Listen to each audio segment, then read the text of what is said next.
I'm the site manager at Long Melford. I've been with the company now since 1994, and regrettably I have the task of closing the company down after 100 years and more at the Long Melford site. So for me it's a very sad time, but it's one where, talking with Jim Meek, we felt it would be a good idea as part of the past employees team to put on record all the things that are going on site as we close it down, including a number of the characters that work here now, and also bringing in people who've worked here from the past. So hopefully when you see this video, you'll be able to go back in memory of what we had on site, the people that worked here, and the heritage that we're leaving, not only for our generation, for generations to come.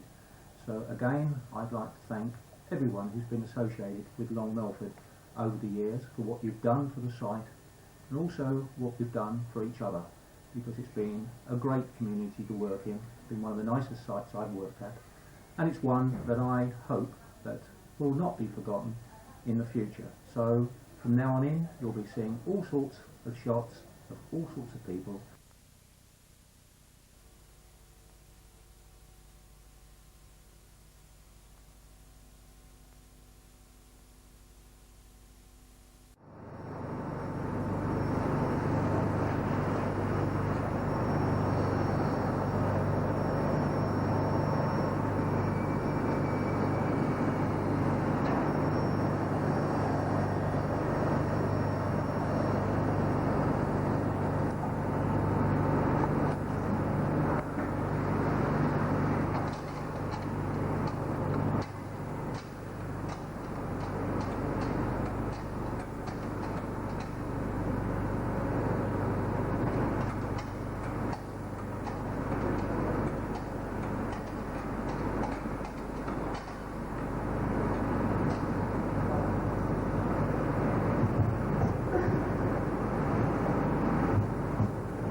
What the gatehouse, site security.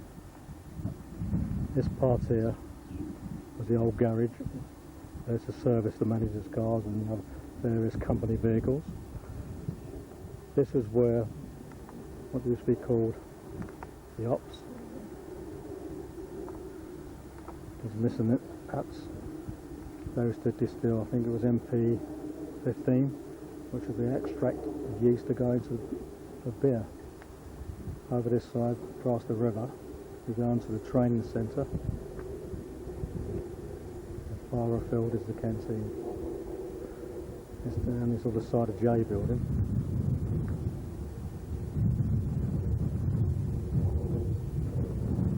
If you're looking down towards the end of the site, W1 stores, and the boiler house, of course the car park.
manager of the Long Melford site, but he's been production manager on the site for the past 2 years.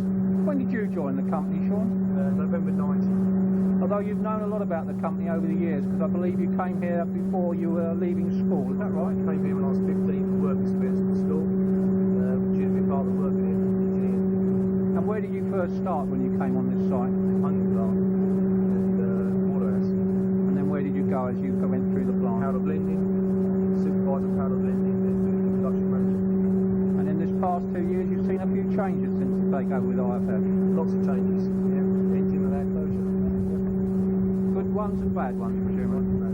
Yeah. It's going to be a sad day when you leave us to go on to your new challenge. Fine. Well, we'll catch up with you and see you elsewhere around the plant. Thanks for that. Thank you.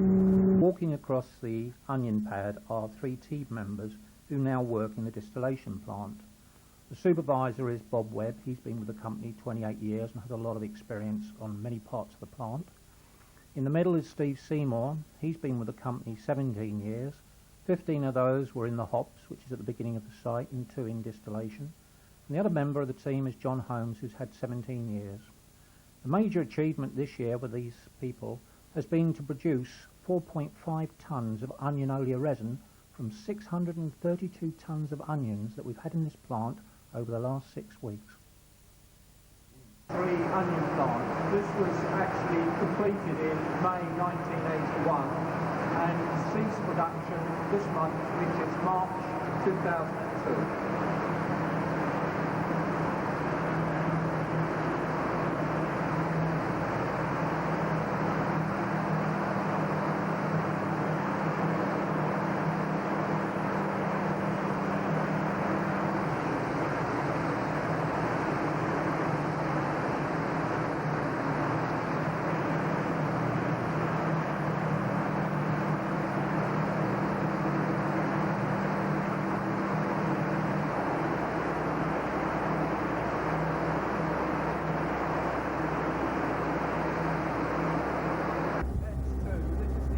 Onion plants, obviously the 2 buildings. We're now just going inside to have a look at the equipment we have in this building.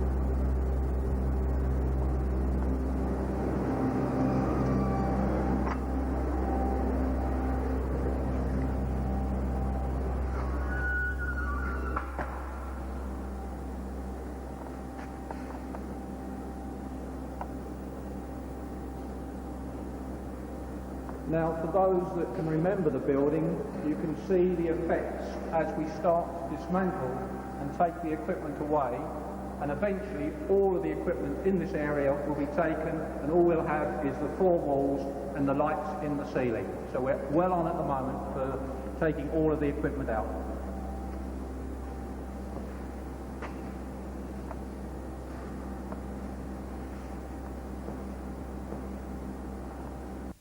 We've now moved over to X building, which is our distillation plant, and Bob Webb is the supervisor in charge, and Bill Parry works with Bob. Bill, how many years have you been with the company now? About 16 and a half. And when you first came here, whereabouts did you start in the business? I started doing processed oils. Since then I've been in English oils downstairs and the onion plant. Fine. And from your point of view, Bob, you've been with the company how many years now? 28. 28 years. And again, when you came here, whereabouts did you start with the company? I started in the mill, so about 5 years, and I moved across to the onion plant when I built that. And then from the onion plant into the distillery. Fine. Bill, the sort of products that you've handled over the years and the products you're doing now, what are the more typical type of product that you handle through the plant? Mostly citrus oils, really. Upstairs, in processed oils, various other fine oils, like the linols, stuff like that. Downstairs, the cloves and high mentos, things like that. Really sort of take precedent. Fine. People that you've worked with over the years, Bob, names that supervisors and managers, particularly in this area here, who are those that come to mind we would ask you? I think all names left with Don Gray, really. Don Gray? Yeah. It's one of the favourites. Used to be You got any thoughts? John Ford, Sandy Hinckley, Albert Buckle, yeah. Jim Phillips, Yeah, Collins, good old Jim, Colin. Cyril Webb. Leg, Many sparks. Andy, No, Andy Butters. Yeah. Right. Good to be around. Roger Stones. Roger. Great stuff. Well, thank you again for providing us with some of the thoughts over the years, and again from the company, thank you very much indeed for what you've done for BBA in the last year of its production here in 2002. Thank you. Okay. Things like asparagus oil, liver oil, ginger oil, clover oil. The large water stills at the back, this bit of staging, the Peruvian oil.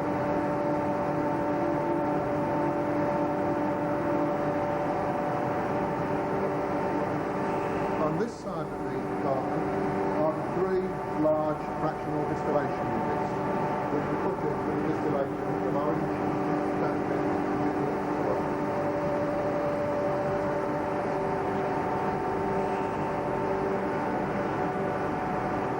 Control boards for S116 and 117. The third fractional distillation unit, S114, but you will see the same control based downstairs.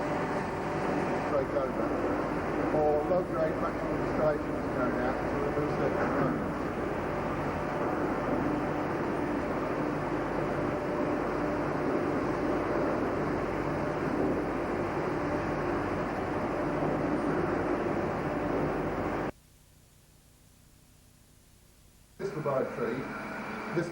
This laboratory is used to support the distillation operation downstairs and also carries out some small-scale distillations as well.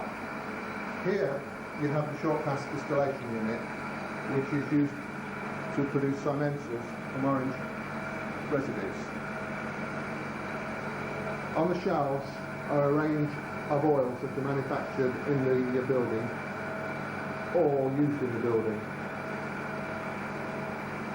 At the end there are two glass distillation units which are used both for experimental purposes and also for small-scale manufacturing.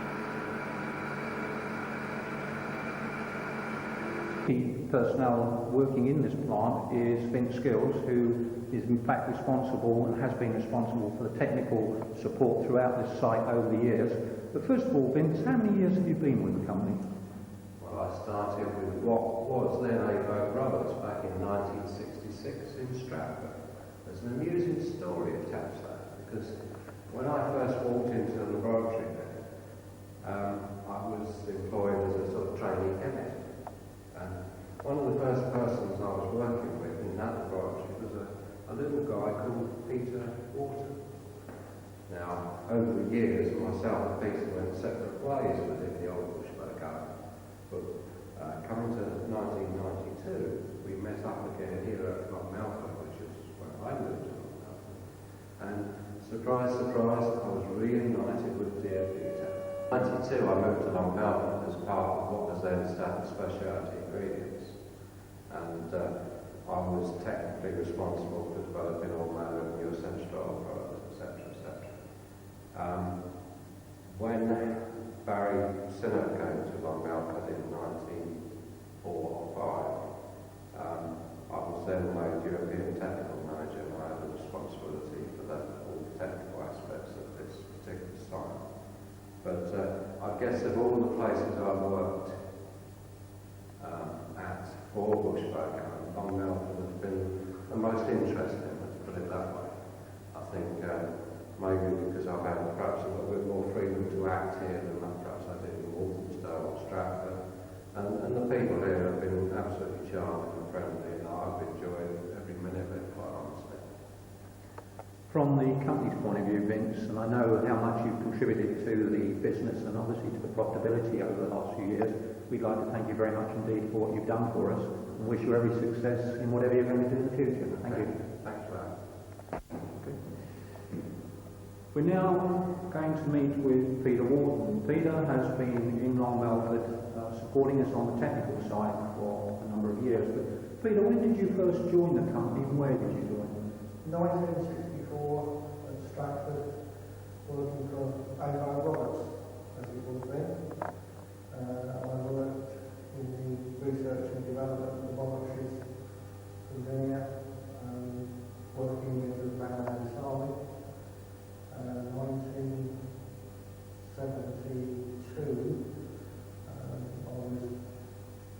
planning to get married and I was looking for somewhere property that I could afford, and the only property was out this way. So I had a word with John Mayo, who was the manager of the R&D laboratory. And he said at the time that he was trying to get some technical people down to Long Melford. So he got me a job down here. I was the first sort of R&D person to come here. I was followed a little while later by Ian Bowaker. He lived at Borden, so he was looking for somewhere a bit closer than Stratford to go to. 1974, I think we were joined by Roger Harmer, who took control of us. And when we started doing the first pilot plant work on the vanillin process, there was a small extractor fitted up outside the quarter cabin, which now where the hydrochloric acid is stored to the boiler house. We had a sheet over the top to keep the rain off in the winter. From there we progressed down to the hops department, where we had a small area set aside there, in which the plant was set up very similar to what is down here in the plant, obviously on a much smaller scale. I worked down there for about 4 years, finished up training up all the operators that finally worked the only plant. They then gave Roger Harmer the job of plant manager.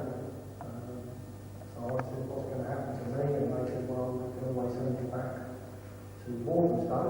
Unfortunately, by then I'd moved to Acton, which is about 4 miles from here, so the last thing I wanted to do was to go backwards and forwards. There was a vacancy in the hops department for an operator, so I applied for that. Because I'd done all the work on the only plant, I was straight away sent down to be an operator on the only plant. I did my 6 months down there, then returned back to the hops department where I worked with Matt Taylor and Peter Hale. A few years after that, I then changed to working with Mick Greenley and Alan Sanford. Then there was,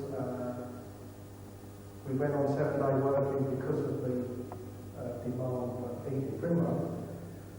Because we were going 7 days, there was a vacancy then for shift supervisor, so I applied for the shift supervisor's job. I then became shift supervisor from 1985 till 1991, I think, when we came off 7-day working. There was a vacancy then in this department, still for someone in the technical department working with good skills. So 1991 I then came off shift work, started working with Vince.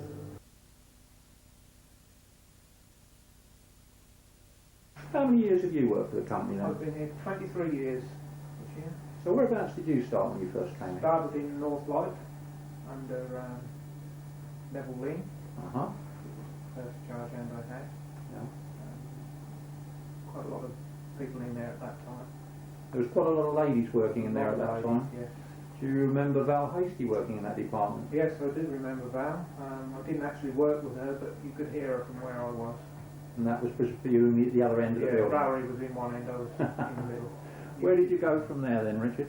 Then I had 10 years in the Panham too, under Neville Pilgrim. He was very knowledgeable chap, very nice guy. Not decent bloke here then. There still are now. Old times, a lot of service, a lot of knowledge. When you came into this department, how many people were working in here when you first started? I believe there was about 6 when I first came in. Mm-hmm. Then production picked up. Mainly about 10 or 12, I think.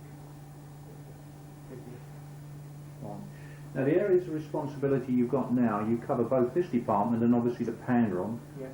Just for the record, what sort of products are we running through the plants today, just to give us an idea?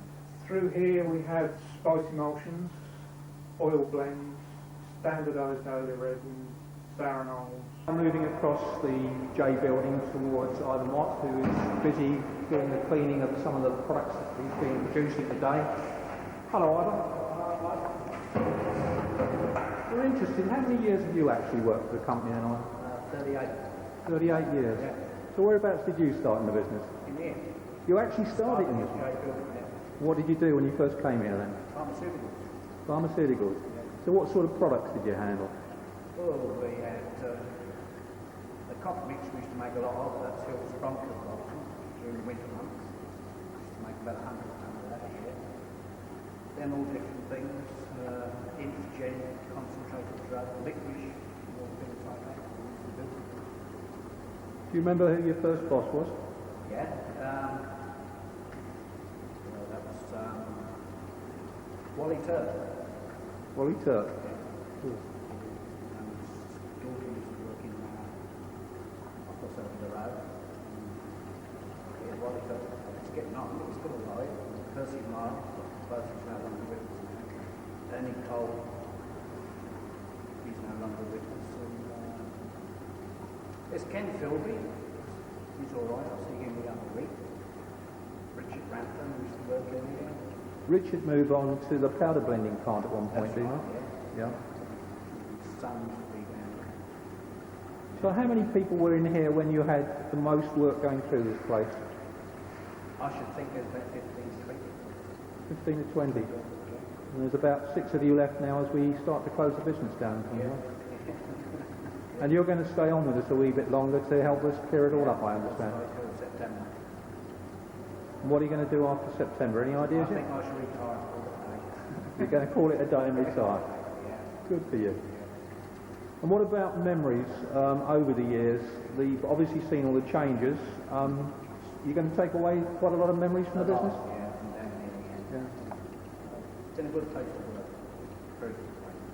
We all get on so well down here. Makes a difference. That makes a lot. It really does. Well, from the company's point of view, we'd like to thank you, Ivan, for what you've done. We really have appreciated it, and we wish you very well in your retirement. Thank you very much indeed. Thank you. We're now in the middle of J Building, where the filling out takes place, and we're joining Michael Honeyball, who's been with the company. How many years have you been with the company then, Michael? 36 years. 36 years. And I believe that this goes back through your family. Was your father here before you? Yes. What was his name? Frank Honeyball. And how many years do you think he worked? He worked here for 28 years. So we're looking at someone, as a family, has brought in approximately just over 60 years 60 years service. service to the Yes. company. That's Yeah. fantastic. Yeah. And when you started here, whereabouts did you start in the company? I started 1965. I started on a tray boat, going around the works, taking sample documents down to the lab. And I was on that for a week and a half. And then from there you were Went promoted? I was promoted into Northlight in the packing department, and I was promoted into, after about a year and a half, into the wets filling out all pharmaceuticals. And then I had a short spell up in the Ceramax department, which was going to be 6 weeks, led to 6 months. Who did you work for in the Ceramax department? Peter Webb. Peter Webb, did Yes, you? yes. Yeah? Yeah. Then I got moved over to the still room, which was Saramins then. Yeah. That was Tony Hickford then, for a short time. Fine. Yeah. And then I came back into Northlight with a special filling. And who did you work for then? Stan Cranfield. Yes, he was there, yeah. So you've seen a few changes over the A years. few changes over the years, yeah. How long have you worked with Ivor Mott then? Oh, must be 10, 15 years now. So you got to know him quite well then? Oh, yes. He's my best mate, he is. He's your best mate. You're going to Yes. put that on film for I him, am, won't yes, he is. He's my best mate. He's helped me a lot. you? Isn't that super? Yes, yes. Well, we'd like to thank you from the Yeah. company's point of view for what you've done for us as well. It's really been appreciated, Michael. Yes. Thank you very much indeed. Thank you. Neville's the charge hand in the filling area. It's been with us some time. Hi, Nev. Hi. How many years have you actually worked for the company then, Nev? 40. 40 years. Whereabouts did you start when you first came in? In what was the old pharmaceutical building with Peter Webb, Vince Boggart, Ken Philby, Good heavens. which was the Ceramax over the road. Yes? The Good. old building. Uh-huh. Where did you move on once you'd started going through the business? Went into the Balkan room in J Building, which is now where the bitter shop is, Yes. where the oils used to be. Then down to bulk filling in the wets. Mm-hmm. and from there, checking, then charging, and up to here. Splendid. Now, from the products that you've worked with over the years, what are the sort of products that stick in your mind as being some of the more aggressive ones that you've worked with? Used to be the mustard oil, which used to come in from up when we were down there. Used to come in a box for want of a long dog's kennel, all packed in straw, football, everything. You had to unpack it with a mask on and everything. Yeah. Did you ever get involved with the railway siding here when they used to bring the coal in for the site? No, I weren't old enough to do overtime. You weren't old enough to do overtime. So what age did you actually start then? 15. 15, so you came straight from school to the business here. And what about Northlight itself? Did you have any connections with Northlight when they were packing on the packing lines down in Yorkshire? You were charge hand down there. So you had a number of the people that are working here now working for you, presumably? I had a lot more. Yeah? Yeah. How many did you have? When I first started, I should think there was 25, 30. When I started as a charge hand, I first went there as a bulk filler, and then I went to checker.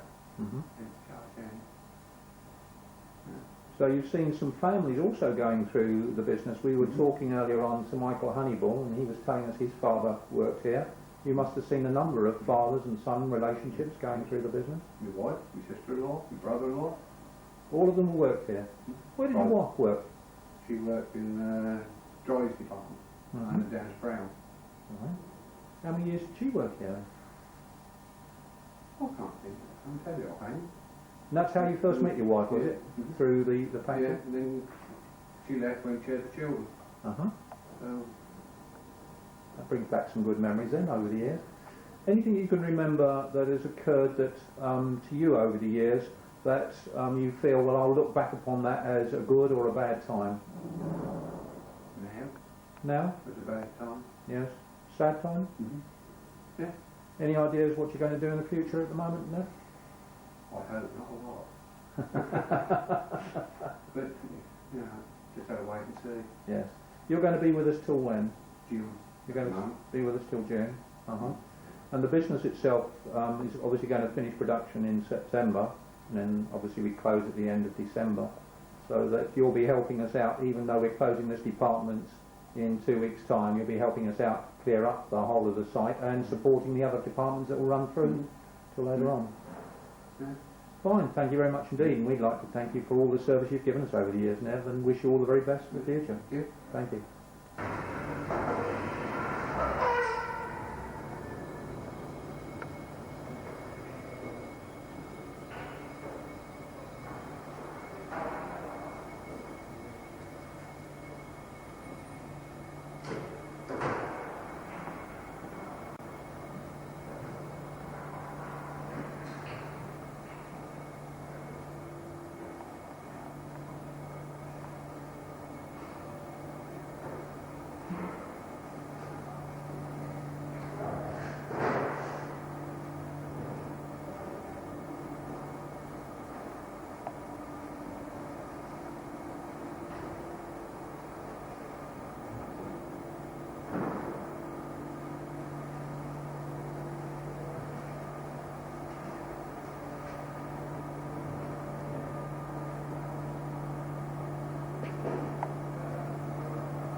We're now going to show you the last major capital investment in the Long Melford plant.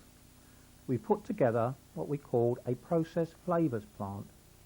It was built within the original J building, but to a very high standard of hygiene, involving stainless steel, as you'll see, tiled floors, and everything that you would expect from a modern plant. It in fact used a chemical reaction to produce flavours for the vegetarian market, i.e. braised beef in gravy, and was extremely successful right up to the point when we had to close the plant, and has been transferred within the company that acquired us to continue producing into the future.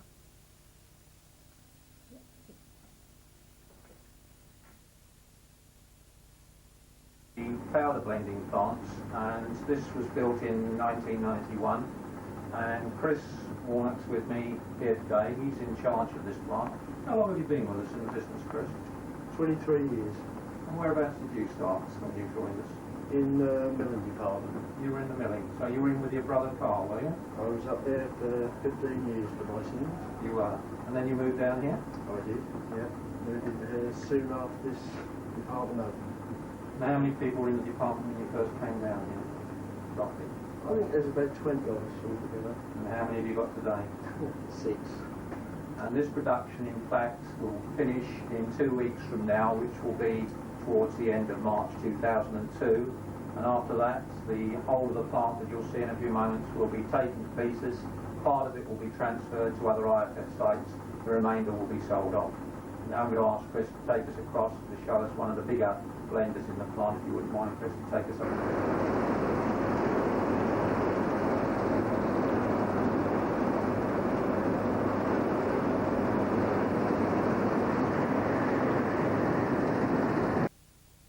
We're now in the powder blending hall looking at the 2-ton Norda mixer, which is used for powder blends throughout the operation.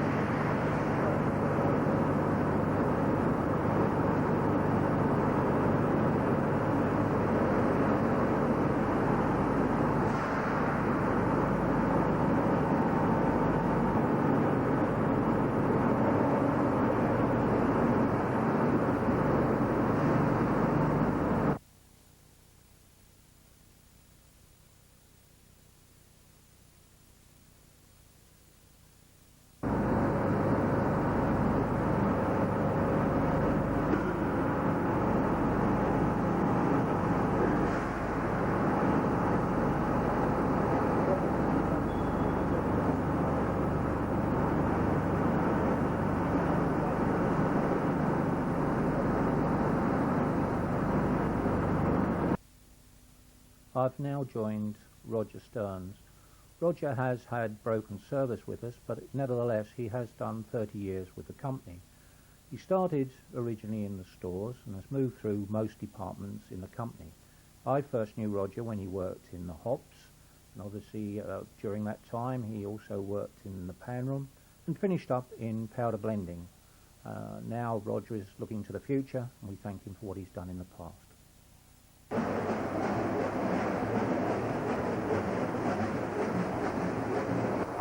Thanks, Ray.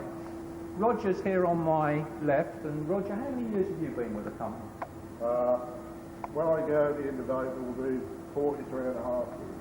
You must have seen a few changes in 43 and a half years. Yeah, quite a few. Whereabouts did you start then, Roger? I started in the old teacher's place in 1958. Uh-huh. And where did you move from there? Then I went into the with the girls and What, over in North North? Light, yeah. There was a few girls there then, wasn't there? Well, that must have been 78. Yeah, Val Hasty was saying that you was one of the lads looking after her, is that I right? was on the Bolton belt, yeah. Yeah, she was telling us this morning when we were Rather talking. not remember that. You'd rather not. And then when you finished in Northlight, where did you move I then? came up to Farrell. So you've been in Saramax a few years. You've seen a few changes in Saramax I then? have, yeah. You were here when the old plant was in, I before was, we put the yeah. new one in? Yeah. And how about you, Ray? When did you join us? 28 years ago, 28 years service. yeah, in the old Saramax. You were in the old Saramax, yeah? And I had 7 or 8 years in the stores, and then I've been down here for the last 3 years. Fine. And what are you planning to do when you leave? Have you got any plans yet? Just part-time work. You are? Yeah. Oh, that's good. Now about yourself, Roger, what have you got planned? I'm retired. You're going to retire? Yeah, well, good for you. And again, we'd like to thank you for what you've done over the years for the company. That's really been appreciated. Thanks very much indeed. Now this is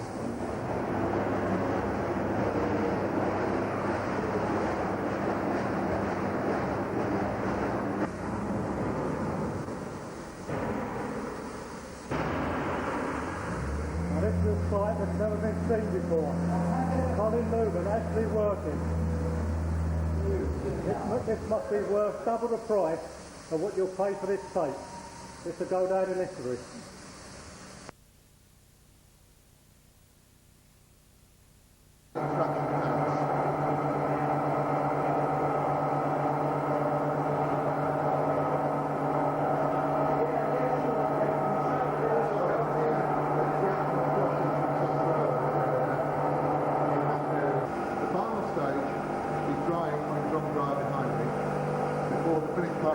here, which was originally the site of pan room number 1, is now used for storage.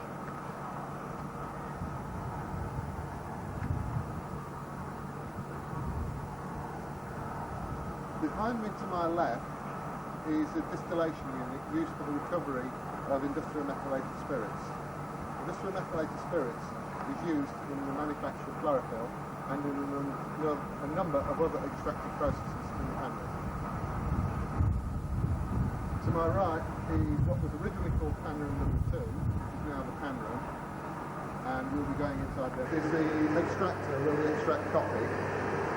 Behind me are the extractors where we extract flour, and to my right are the extractors transferred up from the spice extraction department, and we are doing pimento and cardamom on these extractors.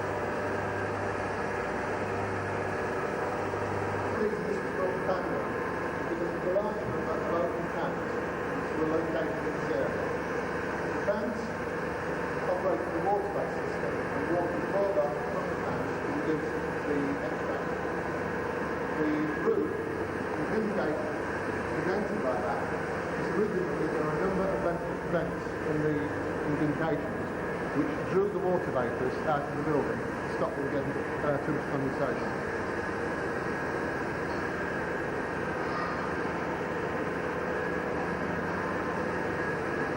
The tanks and the stills are where the chlorophyll process is operating, and there are the other stills are used for reduction of oleoresins.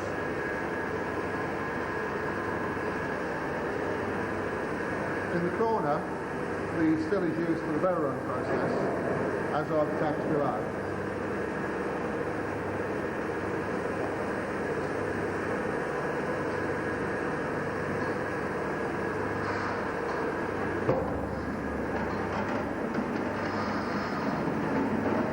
Over into the pan room area, and we're just meeting up with Ken Higgins, Paul Willis. Both of them have been with the company for a number of years. Ken's now in charge of the pan room, which has products such as chlorophyll, coffee oil, and a whole host of other specialised products. But first of all, let's ask Ken, how many years have you worked with the company, Ken? I've been with the company just over 17 years. And where did you start when you first came here, Ken? I was on a temporary contract in the spice extraction when I first came here. Stayed in there for 3 months. I then moved into the pan room, which included the VOR. I ran the VOR for 2 years, drying magnesium sulphate, making coated powders. I then moved up into the chlorophyll department after 2 years, and I've been here ever since. Splendid. So when did you start with the company then, Paul? I've been here in 1973 I started. Whereabouts did you start? I started in the extraction house. And where have you been since then? I was in the extraction house for 5 years, then I had transferred to the security gate. Security gate? Yeah, there for 12. Right, anything happen while you're down the security gate then, Paul? Well, we often had the hunt down here many times. There was one occasion when the young plant hadn't been there very long, and all the hunts were up there. They had grounded a fox, and they were trying to dig it out. I always remember the onion plant men were all in line up there, with them an awful lot of verbal. Then shortly after, I had a Land Rover repair at the front gate. Chap got out, said, "Look, we've got a fox grounded, look, can we come in and dig it out?" And I don't like to hunt people, and he had a load of abuse from me. I told him to clear off, knocked all the gates up. The happy end of that story is the fox did get away. Brilliant. It jumped out between the huntsman's legs and was off. Brilliant. Now, over the years, Ken, you must have worked for 1 or 2 characters on the site. Can you remember any of the names of the people you worked for? Yeah, Mick Grimsey was one. He was my first charge hand when I came here. He was a right character, he was a non-stop person, you couldn't keep up with him. Then when I moved over here, I came in contact with Neville Pilgrim, and I always remember Neville because he could test chlorophyll on a white tile and tell you whether it was green enough or whatever. And at that time, Gerald Cook was my manager, and any problem I had with chlorophyll, I only had to ask Gerald, and he'd stop, give me the time of day and help me out, you know. And then later on, I came up, Donny Gray became my charge hand, supervisor, and that's where I am today, really. Super. Yeah. What about you, Paul? People you can remember in the business? Oh, great. There was Ted Brown, Basil Clark, Jack Cooley, Ray Webb, all old characters that worked here in extraction house from the land. Sadly, they're all passed on now. Yeah. And they were great characters. That's They really were. Really the old school that was here them days. Super. Well, we'd like to thank you on behalf of the company, both of you, Ken and Paul, for all the service you've given to us, and wish you both very great success in the future, whatever you do. Thanks very much.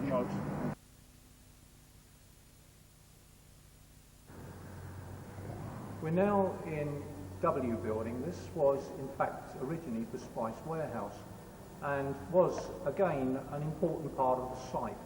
We used this warehouse to segregate materials coming from around the world, because spices, as you well know, come from as far afield as India. They come from the Mediterranean countries, Turkey, Greece, and they come in from every part of the world you can imagine. They come in the form, as we said, of spices, but latterly, of course, we brought a lot of oils in, particularly from Brazil, orange oil. Now, the importance of bringing them into this warehouse was to keep them segregated in case of any infestation. And over the years, we've had a lot of problems. So again, it's important that one recognises that we can treat and keep them separated from materials supplied in our other warehouses in the UK. So an important warehouse, one that has now changed significantly. So you can see behind me, whereas we used to have sacks of spices, we've now got drums, and we've got cases, and they're all on racks. And many of you will remember all of the spices just sitting on the floors when they originally arrived here. So quite a change in the warehouse itself, quite a change in the way they're packaged nowadays compared to a few years ago. Oh, good morning, David. Good morning, Mike. Just put your trolley down and come and join me here for a minute. David's been looking after us for a long time. How long have you been with the company now, David? 33 to 34 years. Nearly 34 years, that's a long time. And how old are you, David? I'm 50. There we are, David's now 50, so he's been here man and boy.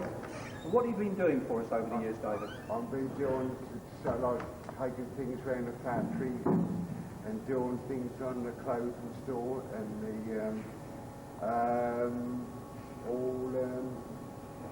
safety and, looking after all the safety wear, haven't you, David? That's right, yeah, mate. And all sort of, looking after everybody on the site, basically. That's right, yeah? yes. What are you going to do in the future, David, when you leave us? Because you're leaving us just before Easter. What are you going to do then? I'm going to college to learn how to use a computer and bring the education up, and then see what sort of job comes up after that. Well, there, David's been looking after us all these years, and then hopefully after he's been to Loughborough, he's going on to further employment, hopefully in the Sudbury area. But thanks for what you've done for us over the years, David. Thank you.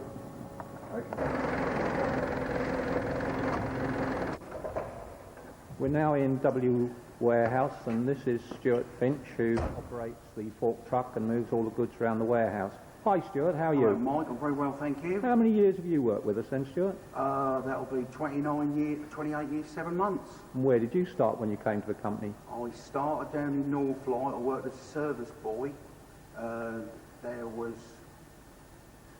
about 3 or 4 filling belts. The business then was a lot more in the pharmaceutical area. And we'd done a lot of ointments and linctuses and cough mixtures, medicines, and that sort of thing. Brilliant. In those days. Fine.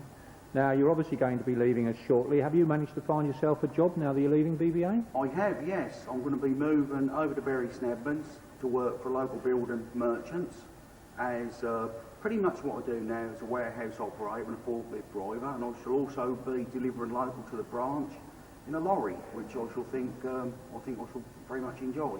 I'm very sad to be leaving the company after nearly 30 years. And of course the company itself is very appreciative of all the help and the work you've done for it, Stuart. So again, it's a mutual situation, and we wish you all the very best in the future. Thanks a lot, Stuart. Very much indeed. That the company hasn't been fully aware of. Can you just give us one example of something in the past that you now relate to the equipment you have in your hand? I could do, yes. Many years ago, when the factory was a lot bigger down the bottom, I'm talking probably 25 plus years ago, the local hunt used to come through with the horses and the dogs and everything.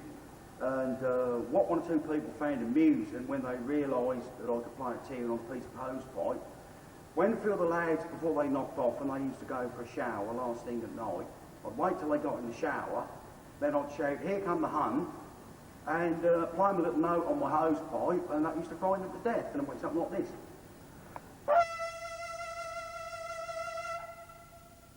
Morning, Carl. Morning, Colin. Morning, Colin. Just face the camera. Right, Colin, how many years have you been in the company? 37 in March. Where did you start? In the pharmaceutical department, Haverhill. So you've had quite an experience on the department. Yes. How many departments have you been in those years? 4 departments. And during that time, you've also represented the employees here as a union representative? I have about 25 years. And what are you going to do when you move on? Have you any ideas yet? Hope to find a job in local Suffolk next 4 or 5 years, and then This ingredients area in which Carl and Colin works was built to service the powder blending plant. It's within the warehouse itself, but obviously constructed to food hygiene standards to ensure that all the products are in a safe condition before they pass to the powder blending plant.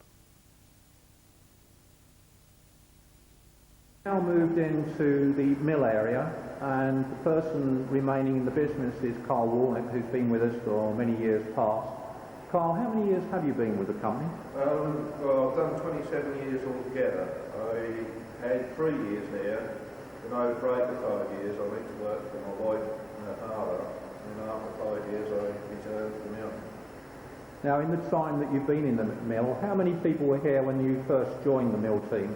When I first joined, there were 3 working in the mill. There was 2 shift workers, which was George Buckle, Castle Pierce, and a young lad, Stuart Skinner, who was on day work. I came first in 1970, and then a fortnight later a character called John Sparks arrived, and from then on we developed the mill and we built up. There was a lot of new mills introduced then to start manufacturing curry powder, and a lot of equipment was then transferred from Wharf Road and re-established in this building. And we built up, so at the end of the day we used to have 6 people on a shift, and there were 3 or 4 people working days.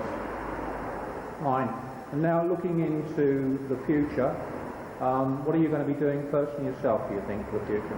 At the moment I don't know, but I would like to have a job whereby I can still get the fresh air like we're getting at the moment. Because with this job you've never been tied indoors. You've always had the opportunity to go outside. As you know, we've got the river outside, and it's always been, especially this time of year, nice just to go stand on the river bank and watch the spring coming, you know, the young ducks and everything. Superb. It's been a wildlife day in here. Yes. As well as a workplace, it's been a place really quite a lot of fun and pleasure. Brilliant. And from the company's point of view, we've obviously watched the changes in the business, particularly in the last few years, but I'm aware of the amount of contribution you've given to the company, and on their behalf I'd like to thank you very much indeed for what you've done and wish you the very best for the future. Thank you, Carl. Thanks very much.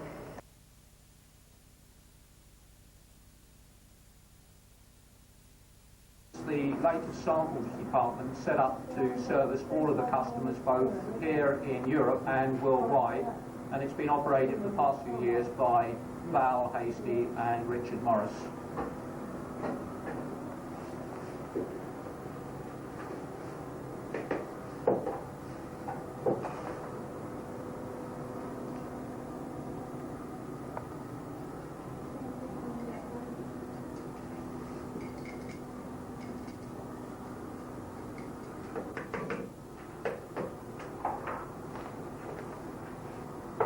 Camera, tell us how many years you worked for the company, Val? 41. 41 years for the company. And what did you do when you first came here, Val? Which department did you work in? North Light, Phil Bolton, dries, oils, wets, all of them. You have? You worked in a... Yeah, we had to learn all the jobs. And over the years, Val, you've raised a lot of money for charity. We've worked out roughly how much that was. How much do you think you've raised for charity over the years you've been with BBA? About £250,000 raised for charity. Isn't that fantastic?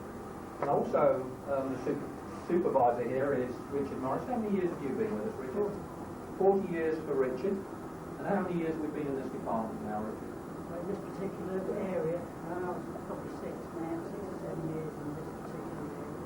time, and where were you prior to that? Oh, you mean, yeah, well, this department was set up samples in 1974, so 28 years. That's right. Uh, And prior to that, what were you doing? Prior to that, well, like Val, all over the factory, you know. We served a 4-year apprenticeship, which meant that you went from department to department, learning every job there was. Splendid. So you've got a lot of memories of the company. Oh, certainly, yeah. What do you think you're going to do when you retire? Good question. Probably a part-time job, but after 40 years, I think it's probably time to do something else, you know. Pursue a few hobbies that I've got that I'd like to pursue to a greater extent, yeah. Good for you. Thank you both for the service you've given the company. It's been appreciated.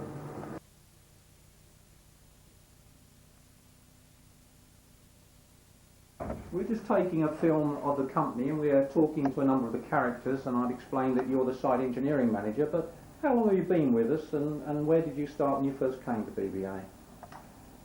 I actually started with the company in 1977, which makes it 25 years today. I originally came here for a period of about 3 to 4 months, as I had an actual job to go to up at Doon Ray, the nuclear power station. It was a funny old place then, 25 years ago. Rate of pay exceptionally low. But with the job, when offered the job, I was told you couldn't work unlimited amount of overtime. So that was a bit of a help. The characters, there were some real characters here then. I was actually interviewed by a gentleman called John Gudge, who was then responsible engineer for the maintenance. His colleague was Dave Bander, who was in charge of services, ex-naval, all ex-naval. The chief engineer was Mr. Carlo, always be called Mr. Carlo, again ex-navy. And then there was young John, as they used to call him. John Lay was in Carlo's actual deputy and in charge of the drawing office. The site, as I say, was a funny old site. There was over 300 people when I came here. When you come down to now, there's only about 50 left. The engineering staff comprised of 30 on the maintenance staff, plus fitters and electricians contracted from Manpower. In charge of the electrical department at the time was a guy called Dave Ford, and his adversary throughout the company at the time of serving here was a gentleman called Peter Webb. These two really got on well together. It was quite an experience to see them. As far as our department was concerned, we had a gentleman called Mike Cadge, his father Ernie Cadge, who was a contractor. There was myself, another electrician from London called John, his surname I can't think of it at this moment in time. And we then took on Nigel Most, who is now left the company. We had some really good times, I suppose. It must have been because, as I say, I only came here for a few months and I've been here for 25 years. After a few years, David Ford decided that he wished to retire from the company, and the company offered me the position of electrical charge hand. This was a challenge, to say the least. And that carried on for a couple of years when I was told that as from May the 1st, you will be the electrical supervisor responsible for instrumentation on the site. This then carried on for another few years until we had a gentleman come on site called Mr. Mark Smith, who I believe put a word somewhere, and the next thing I know, the job I hold and job title I hold now, with it must be 1/5 of the staff. Memories of the site, a happy place, made some good friends, had some good social events. We did actually at one time hold a fete on the outside the canteen, where myself and David Ford designed this instrument where people had to put their arms through and guess whatever the object was. And I find that one of the funniest times of this occasion was that Bill Rowlings with us, he hadn't been with us long then, and he decided to bare his buttocks and put in the hands of John Dunlea's wife. She moved her hands rather rapidly, wondering what it was. She put them in again, and we put 2 cold, wet, hard-boiled eggs in, and ensued to take the rings off of the fingers. Didn't go down too well. Hence, John Dunlea then moved on. Unfortunately, he's come back. Never been the same since. We also used to have a fishing trip throughout the social club. Quite a good social gathering. And there was an occasion when we went down to Brightening Sea. We've had a few bevies, some of us, though we had a company vehicle, and unbeknown to some of us, that boat going out there, that's a little fishing boat. That was a boat that we should have been on. Yes, we were left behind. So some of us went back to the pub, but the boat did come back. And carrying on from that, when we did get out, it was a little bit rough. There was more people throwing up than catching up. And in a nutshell, that is roughly the story of Bush Boake Allen. Excellent. Well, Al, from our point of view, we know what you've done over the last few years, and we do thank you for that. And we do appreciate what you've done for the company. Thanks very much indeed. And the workforce, of course. And of course, absolutely right. Right, the top end of which has the engineering unit, and one of the members of that team is Gerald Gooding. How many years have you been with us then, Gerald? 45 years tonight. 45 years. 45 years. So, 1956. where did you first start then, Gerald? I started actually in the liquid extraction department the first week, and I moved into the engineers. Fine. Did you have an apprenticeship as such then? An on-site apprenticeship. Brilliant. Yes. So you've seen 1 or 2 managers over the years in the engineering? Have, yes. What was the first manager that you reported to then? That was been Mr. Allen. Oh, wow. He was the works manager. Yeah. And the father-in-law was the works manager. After that. That was Bill Ford, was it? Bill Ford, yes. Yeah. So then you met your wife on site, presumably? I did, yes. In 64, I think it was. Where was she working at the time, She was working in the office, in the main office, which was down in the White House at the time. Splendid. And in the time you've been here, you've obviously seen a lot of changes in the buildings. And obviously you've seen them being knocked down. Yes. Which are the ones that bring most memories back to you in terms of buildings being taken out? I suppose the old extraction house, the old pan room, where I'd done a lot of my work when I first started here, which was a very old building then. And they were knocked down sort of 12 years ago now, but there was a lot of memories in there. What about engineers that you worked with? Names of characters that have left us in the recent past. Can you recall some of those? When I first started, with an old elderly man. His name was Russell Jarvis. He was sort of a 60-year-old man then. And another man was George Adams. He'd been a Navy man, and he was another man I worked with. And the foreman that time was Bill Goody, another old elderly man. And, in the recent past, names that come back? And we had Les Gardner after that, which he was up in the present sort of time. And then we've got Graham and again. And Alan there was our foreman there. We're now with the engineering team as they decommission the plants. We're in what was the old Sarah Means J building. We have the team all here at the moment. Graham is in fact knocking in some protruding stubs. We'll just go over and have a word with him. This is Graham Davis.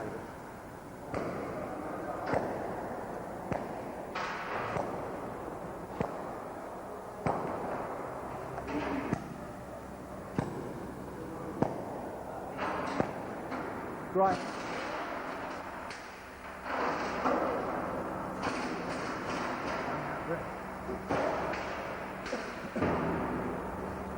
Hi Graham, I'm wondering if you can tell us how many years you've worked for the company? 33 years now. So did you start here as an apprentice? Yes, I just started. You did. Who did you first work for when you first came here? Les Gardner. Les Gardner. Uh-huh. Robin was in charge here. Yes. And you've seen a few changes over the years in the plant.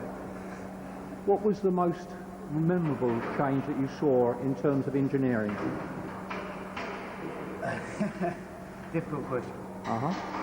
What about changes in the sense of the movement of the engineering department? Because you didn't, in fact, start the engineering department where you're located at the moment. No, about 12 years ago. Where we are now. Yeah. And before that, where were you located? Right in the corner by the river, quite pleasant. You were. So there must have been ways of getting across the river quickly to get from the engineering block to this side? Yeah. The canteen at least. Yeah. So you took a shortcut across then, did you? Yeah. Right. Was it always safely done, or did anybody... No, we did lose one or two. You did? Yeah. In the course of travelling across? Yeah, our bagger went in once. Yeah? Great. Well, we'd like to thank you for what you've done for the company over the years and wish you every success in whatever you take up when you leave the company. Thanks for that. Thank you. Okay. We're now going to meet with Graham Braybrook, who's been with us some time. How many years have you been with us, Graham? I'll be 42 when I finish. 42 years. Yeah. And did you start here as an apprentice? Yeah. Whereabouts was the engineering block when you first came here then? Down the other end of the factory, beside the river, the back bridge. And who did you report to when you first came here? Les Gardner. Les Gardner. He was workshop foreman at the time. And Mr. Carlo was the works engineer. John Lyle was the draftsman. He was? Yes. So you've seen a few changes from John being a draftsman to being the manager himself? Several changes. Yeah. And in the buildings themselves, you must have seen a lot of plant come and go over the years. Oh yeah, there was X building, J building, boiler house has been built, and the Saramax, or the new part of Saramax in the time I've been there. Yeah.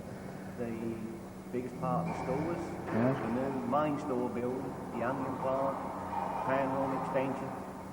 So you've seen a fair proportion of this site built since you've been with the company? Three-quarters of it, I Yes, think. you must have done, yeah. And you've been responsible, obviously, for now taking it all down again. Yeah, a bit sad, really. It is, isn't it? Yeah. But as a company, we'd like to thank you for what you've done over those 42 years. We really appreciate it and wish you every success in the future. Thanks, Graham. It will last a bit longer. Yes, sir. Come around. We're now going to meet up with one of the electricians. This is Nigel Boast. How many years have you been with the company, Nigel? 24 and a half. 24 and a half years. Is this something that runs in the family? Has anybody else in the family worked here at all? No. They haven't. You're just the only one in the family that's been here. And what about when you started? Did you come as an apprentice to the company? No, I actually came here as a process trainee operator. You did? Yeah. I couldn't get a job when I left school, went to college, and then the process trainee operator came up, and it wasn't really what I was interested in, but it was better than sort of very little money, you know. Mm-hmm. And then I'd been here a year, and they sort of seen how it was and so on, and the apprentice electrician's job came up, and I was offered it. Brilliant. And I understand you're going to take on a new job in the near future. That's right, yeah. And so next week. You're going to be leaving us next week. Yeah. So you've seen a few changes over the past, and you're now moving on to a new challenge for the future. Yeah. We'd like to thank you for what you've done for us, Nigel. Thank you very much. Thank you. The other electrician, this is Bill Rowling, who has kept himself away from me to start this morning. Bill, how many years have you been with the company? I've been here 23 years this year. 23 years. So I won't get the 25 in. No, you just won't get your 25 in. You must have gone through many incidents over the years, but what about the social side? What sort of things did you do on the social side while you were here? Well, we have done various things for raising money, and one of them was doing a fun run from Ipswich to Bury, where we had a little relay of different people, and we all done a little section each. So can you name some of the people that run with you on that day? John Dunley was one of them, but he didn't run very far because he was carrying a bit of excess baggage.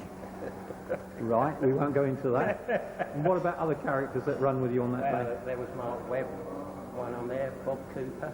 Uh-huh. I can't think of half an hour and picture the people, but I can't. Yeah. But we all done a stretch of anything from about 4 or 6 miles. And I did the last leg because everybody felt a bit more tired and I could run at the time. Were you doing, obviously for charity, but what sort of monies were you looking to raise on that event? Well, I think that one raised about £1,000 at that time. Brilliant. Which was a lot of money if you go back about 10 years. Yeah, certainly. Something like that. Well, we'd like to thank you, Bill, for what you've done for us over the years and wish you every success for the future. Okay, thank you. Thank you, Mike. Okay, we're now meeting with Rob Nichols. Rob is one of the new breed of engineers, has in fact been away for training, completely embarrassed by what I'm saying to him, and with all the guys standing behind helping. But when did you actually go to start your training from here then, Rob? 1997, I went to Haverhill on a training course, and then I come here in 2,000 people at the end of 1999. Splendid. And the factories you've worked in since you came back here, you've obviously worked at Long Melford. Any other factories you've worked for in BBA? Yeah, I went to the Whitton one and the Widnes one.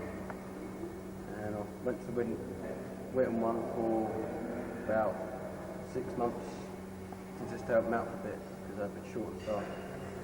Now, from the training you've had, you came into the business and were able to cope with all of the engineering challenges that were given to you both here and at Whitton. You didn't find problems because of your training, or did you? I did, but then I always had people to help me out, so it's the best part about it. I mean, if I start off, I always ask someone. Good. We'd like to wish you all success for the future and thank you for what you've done with us since you've been with us, Rob. Thank you.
The sophisticated testing equipment we have in the laboratory is the atomic absorption unit. We felt it was good to put on film the work that John carries out on this unit. So in a few moments we'll show you that in operation. You can't see through the screen.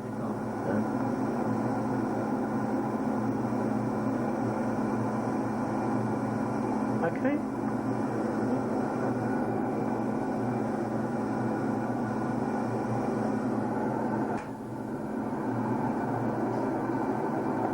Can you see anything through the screen?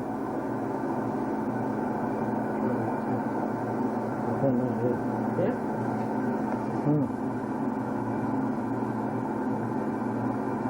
Yeah, fine.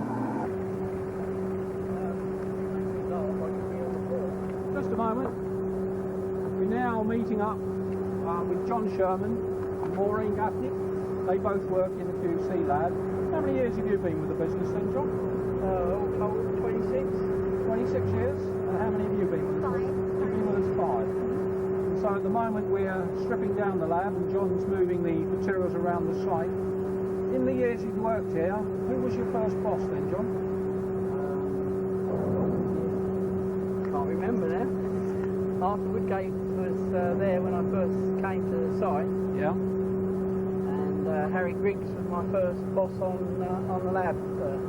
Mainly. And people that you've seen since you've been here that have left us, Maureen, names that come to mind of people that have worked in the lab or around the sites? Ian Davison, of course, was the most recent one, and Trina went over to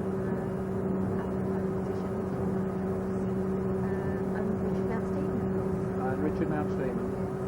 And for the future, John, what have you got? Any plans at the moment? I know you're not leaving until late this year, but any plans at this point in time? To work, I hope. Good. And yourself, Maureen? Yes, unfortunately, don't really want to. Fine. You've had some good memories then whilst Very working good. with BBA? Yeah. That's fine. Well, we'd like to thank you on behalf of BBA for what you've done for us over the years, and again look forward to seeing you in the future. Thank you. In the laboratory, and we're joining Pauline Sherman. Pauline has been in the quality departments in BBA and now IFF for many years past. When did you join the company, Pauline? 1968. So you've been And in the school, 34 years. 34 years with the company. That's great. So who did you report to when you first came into the laboratory? Buake. And that's a name that we've seen a lot of over the site. Yeah. What about other characters over the years that you've met in the laboratory? Well, I remember the supervisor at the time, Leon Smakowski. He could sort of tell quite a tale. He also liked the horses and regularly go down the pet betting shop lunchtimes. In fact, John, my husband, he always says Splendid, and there used to be a horse called Johnny Splendid, and Leon would say, right, that's an omen, and 9 times out of 10 it came good for him. Coming forward, whereabouts did you actually start in the laboratory? Was it where we are today, or was it somewhere else on site? No, at that time the laboratory was over by the river, in one of the buildings that got knocked down. We used to call them the cow sheds, and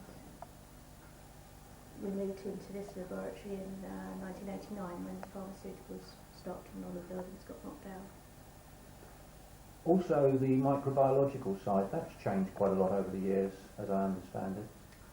Yes, when I first came, it was one person, part-time, 2 afternoons a week, in what could best be described as a cupboard at the end of a tunnel. It was actually in between the 2 pan rooms, which are long gone, and then it went to the White House, in what used to be the personnel office, and from that, obviously more people, a lot more work involved, until the last 3 years when it was an external company within our own site. From your personal point of view, you came in at 16 years of age. 19 actually. 19 years of age. Oh. Or nearly 19. 19 years of age. And so therefore you moved up from being a laboratory assistant. When did you in fact become in charge of the laboratories? Well, actual QC manager was probably once we came over here. But from the late 70s,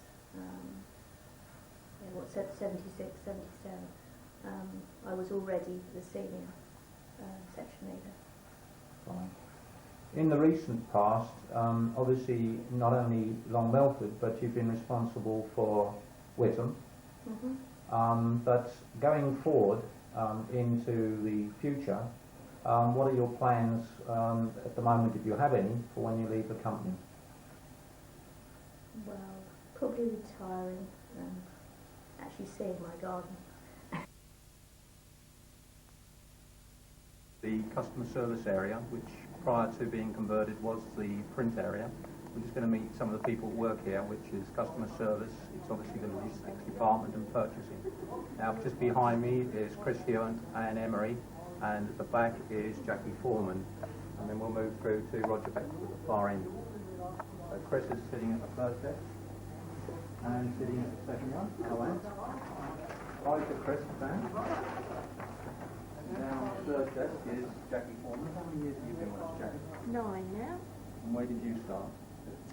Where did I start? Yes, in the building. In the SSI department, speciality ingredients. Who were you working for when you started here? Oh, Nick Russell and Lisa Reynolds. Lisa Reynolds, being the daughter of a guy called Jim Meek, I believe. Jim Meek, yes. Yeah. What sort of character was Jim Meek? Oh, very jolly, very happy, nice man to know. And he's taking the video of you at the moment, so obviously well, I you've think done I a great better job. say the good bits, don't you? And when do you finish here then, Jackie? In June. In June. Yes. So Jackie is finishing in June. Obviously the whole business is closing in December. Thank you, Jackie. So BBA then, right? 13 and a half. 13 and a half years. And whereabouts have you worked for BBA? Walthamstow. Yeah. What were you doing down in Walthamstow? Customer service. Customer service. And when you came up here? Sample administration. And you've been on sample administration until the recent past? Yep. You're leaving us actually tomorrow. Yes. And you've got another job, so obviously you're moving on. I'm the baby, because I've only been here 5 years this year. I started in customer service. And here I am now in logistics, part-time. So, and I'll be here till September, until the very last moment. good for you. And what is the sort of things that you found in BBA that you like most? The site really, the friendly atmosphere on the site, the people, just local people who close units together really, and that's really one of the main nice things about it. Lots of support from the company, I think, as well. And we had good times in customer service, yeah. When in '98, I think, was the good times, sales were good, so everyone was pretty pumped up and looking forward to a good future. That's super. Of course, we wish you, as every does for everybody, good time in the future. Yes, good luck to everyone. Great. Thanks a lot, Lee. Nick Rosedale, how many years have you been with the company? 10 years this year. What did you do when you first joined the company? I started off as safety manager, and then became safety and environmental manager. Spent some time in pricing, and some time purchasing. Wide range of things. Right. One of Nick's specialities is his ability to manage all the systems we have on our computers here on site. So if any programs or any particular work to be done, Nick has specialised in that area. And in fact, you've been doing training prior to finishing with the company. How have you got on with training? Got 3 certificates so far. I'm working on another 3, so that's 6 fingers crossed. And you've seen quite a lot of changes in the way we use computers on site in the last few years. Not very much so, yeah. I think it's all leaps and bounds. Every time that I've been here, yeah. It's certainly different to some of the work we had in the 1930s when it obviously the pens and the books and the records was against the computer. That's right, it's a giant leap from there, so. Isn't it? Yeah. Anyway, again, we wish you all the very best in the future. I moved into the purchasing area within the customer service department, and Roger Beckwith with me has been in charge of the purchasing now for some time past. But how many years have you actually been with the company, Rod? 35. And what did you do when you first came here? I worked in the powder blending. And from powder blending? To the mill, And from the mill? back to powder blending and supervisor, and then from the powder blending supervisor to this. We were talking earlier on not only about the work side but of the recreational side, and rumour has it that you used to be able to play cricket a bit. Is that correct? Well, allegedly. And again, the team, people that were in it, can you remember them? Yeah, I mean, characters like Georgie Buckle, Jim Lee, John Dan Lee turned out occasionally, Colin Newman. Quite a lot of characters that we've seen around the site today. That's right. What are your plans for the future, Rog? Probably do a bit of part-time work and follow my pursuits of watching cricket and visiting antiques fairs. Brilliant. Well done. And again, from the company, we'd like to thank you for the number of years service you've given to us, Roger. The gentleman that looks after the planning for the site, this is Phil Ford. Phil has a very interesting background because his father was in fact the site manager for Long Melford. Phil, from your own point of view, how many years have you worked for the company? I've worked for BBA for 34 years. Well, when you came here, first of all, where did you start with the company? I started in the accounts department at Long Melford. So you would have had to pay out a fair number of people over the years from that point of view? Well, in those days it was part of the main office, and we prepared all our wages on site and made up the pay packets each week in those days. Someone was telling me when we were talking around the site that they had a number to give to the pay office, and if they forgot their number they were sent to the back of the queue. Is that correct? That could have been correct. I can't actually remember that, but I know either my father or Tony Allen used to pay people out in the early days, and obviously made various personal comments to people about whatever. I've also been told, going back to the early days, that the discipline was such that if someone had got a long haircut, they could be told to go and get their hair cut. Is that correct? That was one of the examples that comes to mind where if Tony Allen paid someone out who was looking a bit untidy, he used to say to my father, have a word with so-and-so and see about getting the haircut. Your father's name for the record, Phil? William. William. Yeah. And how many years did he serve with the company? He did 48 and a half years. That is a long service. That really is. And other people in the family that have worked here, Phil, who else in your family has worked on site? My sister Janet also worked at BBA. She was George Burnett's secretary for a number of years. My uncle Arthur, he worked for the site for many years in production control and then finally in the accounts department. My brother-in-law Gerald, he worked as a fitter for 40 odd years. And various other members of the family worked here. So if you total that all together, there's a few hundred years devoted to the company. It's well over 100 years anyway. Certainly is. As the years have gone by, you've obviously seen a lot of changes on the plant. But what are the major changes on the buildings that you've seen in respect of new buildings coming and old buildings going? What are the ones that stick in your mind most? Well, the buildings that stick in my mind most is back in the 60s when I was a lad, actually, before I even worked here, when J Building was built, X Building was built, the new boiler house was built. That was after places like the main stores. But those are the ones that I can remember best. I can't actually remember North Light being built. That was a bit before my time. Can you then remember the tributary to the main river being changed so that it was pushed further up on the site when they redirected it? That was to make way, I believe, for the onion plant. And I can remember when they put a cut from the Stour back round to and into the site. I can also remember when they built the weir beyond the floodgate hole, that would have been in the early 1960s, which was another major construction to keep the river water. Now I'm right in saying that your father, as he was in charge of the site, lived in the house at the entrance to the site called Hartsbuckle House, is that correct? That's correct. We lived in Hartsbuckle from 1961 until 1974. When my father retired. Hartsbuckle before that was the farm manager's house, which was occupied by a man called Jack Gooding.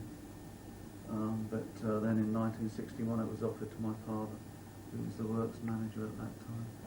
Jack Gooding brings back memories because I believe the site was associated with pigs at one time, is that right?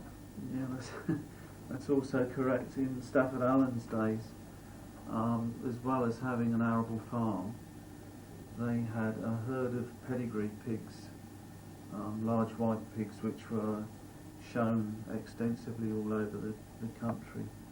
And at Parsonage Farm, the farm office there, the walls were all covered with rosettes and prizes and what have you that they'd won at different occasions. But they also kept quite a large bacon herd, half of which was kept at Liston and the other half at Parsonage Farm. And I remember as a boy going round with Peter Mitchell, who was the pigman, and feeding the pigs and what have you. Morning, Eric. Morning, Mike. I'd just like to talk to you about when you first started with the company so that we can get on record the number of years you worked with us. So, first of all, how many years have you worked with the company? Well, people say, you know, whether I've actually worked for the company or not is neither here nor there, really. I've been with the company for 31 years now. This will be my 32nd year. I started in what we call the Ceramax department, the Z building, working on the mixers, doing the Ceramax powders and the blends there. And I worked there for 19 years. Roger Beckworth was always my shift partner there, and that was a really good relationship that we had, and we carried that on in our new positions when we moved on as well. After that I moved to the liquid compounding. I worked there for about 3 years, and I think it was then you came on, Mike, and took over and started to reorganise, promoted me to the supervisor in the dispatch area with responsibilities for compounding and in the stores. Moved on from there to oversee the integration with Bernard when they took over on the dispatch side, and moved more over onto the logistics side, working under Brian Pearson, and then when Brian Pearson retired, I took the position here as logistics manager. So you've seen many departments over the years. What about the social side? What sort of things have you been involved in on the social side, knowing that you're that way inclined? Well, yeah, being from London, being with Jim, we all got involved in the social club right from the beginning now. And linked in with the unions as well. The union side was a lot to do with the social side in the early days. And remember well the children's parties when in the young in there. In fact, even today, you bump into young ladies in the street going through Sudbury, and they go, "Oh, Uncle Eric, how are you?" And you think, "God, who's that attractive young girl? I hope the wife isn't with me." And of course, you're hoping the wife's not going to watch this video. Well, she knows what I'm like, so it'll be okay. That's great. Well, Eric, from the company's point of view, you've given us tremendous service over the years, and we'd like to thank you. And for the future, what plans have you got in the back of your mind at the moment? Well, from Lisa, we're working hard now on the integration of the products. That's a really big job here from the logistics side. It looks as if I'm going to be the last one shoving the last bit of material going out from production or from raw materials. So that's very interesting and quite rewarding in some respects. But when I finish with the company, looking towards possibly city and guilds with NVQs, or I might even stay in logistics because I like the cut thrust of logistics and the fact that you have to run with the seat of your pants and make decisions there and then. Brilliant. Right and wrong. Excellent. Well, thank you again on behalf of the company for what you've done over the years, Eric. Thank you very much. This is Lindsay Limmer just coming out of J Building, coming across to go to her own department. Hi Lindsay. Hello. How many years have you been with the company? 10 now. 10 years? Where did you start when you first joined us? Started in accounting. And then you moved on to where? Fine. You've seen a few changes over the years, haven't you? Yes, yeah. What about the sort of people you work for? You mentioned Gordon and Eric. Who else have you worked for over the years? Brian Pearson, did you ever work Yeah, with? yeah, Brian.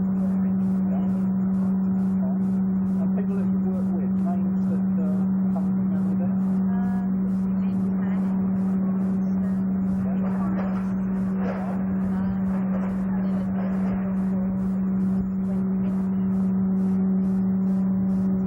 That's quite a number of people over the years. What are you going to do when you leave us then, Lindsay? I'm going to look after the girl at home. Splendid. That's great. Well, we'd like to thank you on behalf of the company for the great service you've given us over the years. And wish you every thank success you. in the future. All right then, thank you. Into the customer service department and going through to meet Lisa Meeks.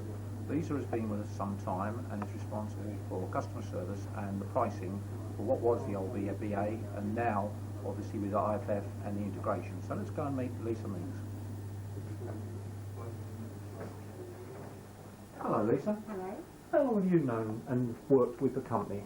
I've been here 10 years working here, but I've been associated with Bush Boake Allen for a long time because my father, Jim Meeks, used to work here. And we used to come down as children and Dad used to bring us down to play snooker on a Sunday morning. We used to go to the allotments on Sundays, which wasn't so much fun. And also the children's parties, the trips with the social club we used to go on. One of the favourites was to go into Madame Tussauds and the planetarium, and that was really good. So yeah, it's been a lifelong association really. And Dad used to be the print manager in this very building, and now I'm a customer services manager in here, so It's gone a complete cycle. it certainly has, yeah. So what was the first job that you took on when you joined the company? I joined as a production assistant to the specialty ingredients part of the company, then moved up from the essential oils through to the flavour side of the business, and eventually here in customer services. And now, with your career ahead of you, what are you planning to do when we close down the old BBA as it was? In 3 weeks' time, I start work at RC Treats in Berwick, Midlands, so I'm carrying on in the industry, taking all my knowledge with me. In a slightly different role, I'll be working on the technical side. So, new challenge, but with the same customers and the same products, so looking forward to that too. Splendid. But sad about leaving here, so it'll be a long association. Yeah, bittersweet in a way. That's nice. And from the company's point of view, obviously you've helped us with the integration, closing the business and transferring products. So from both the old BBA and from IFF, we'd like to thank you very much indeed for what you've done for us over the years. Thank you, Lisa.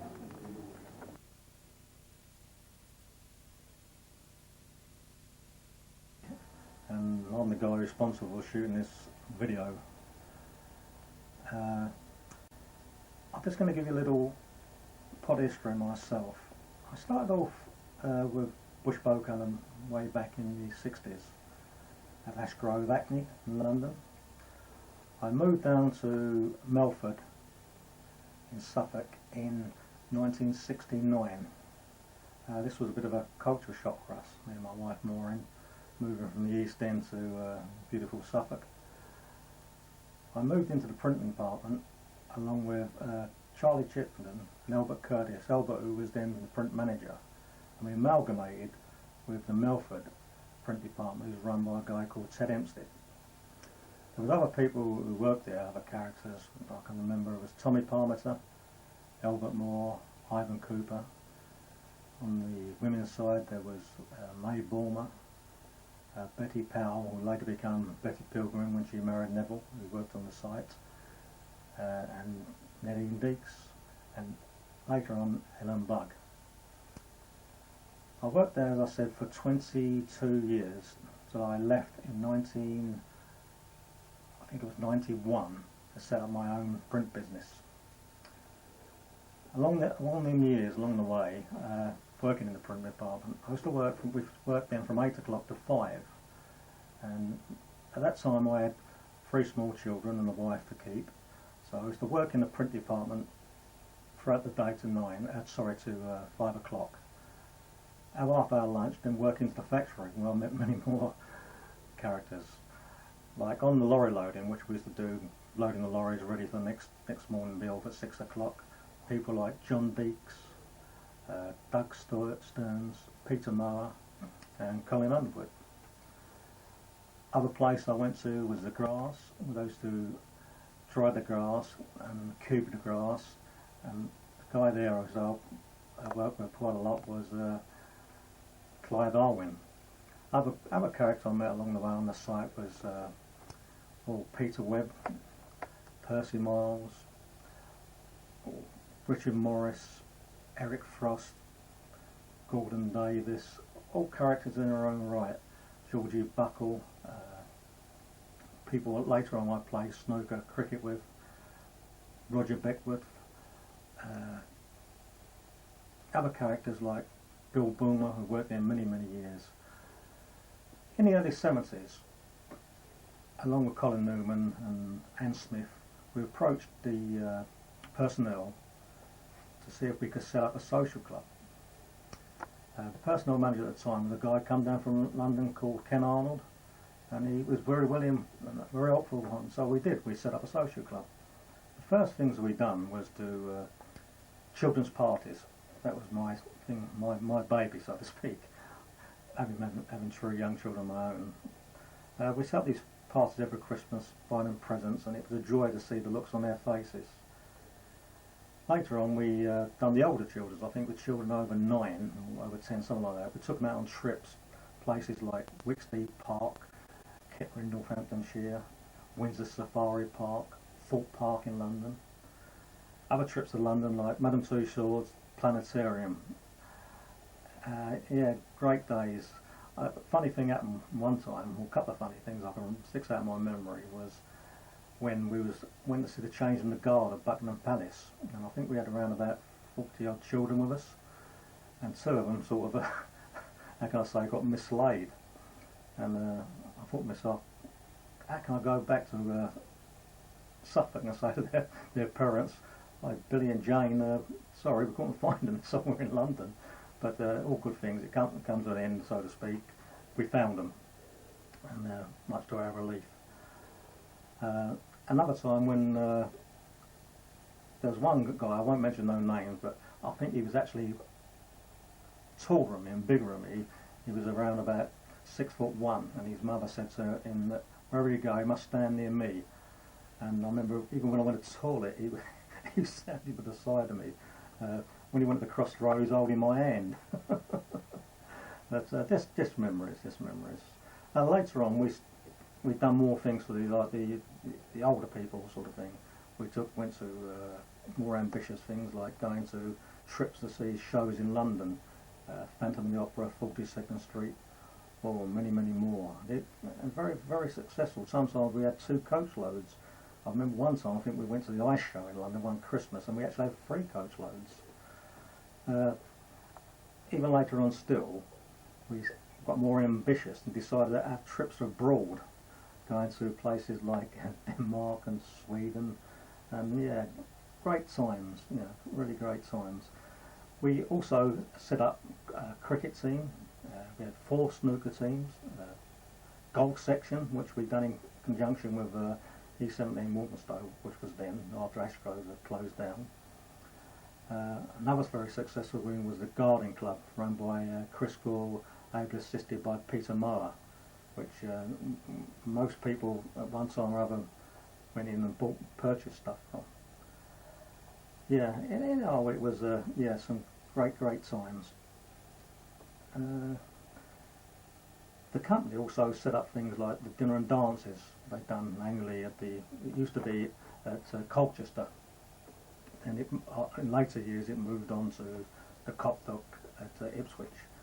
These were always well attended. I think it was about 200-300 people attended in. Other things I can remember was the Christmas in the canteen, where the senior managers used to wait on the rest of the works at Christmas.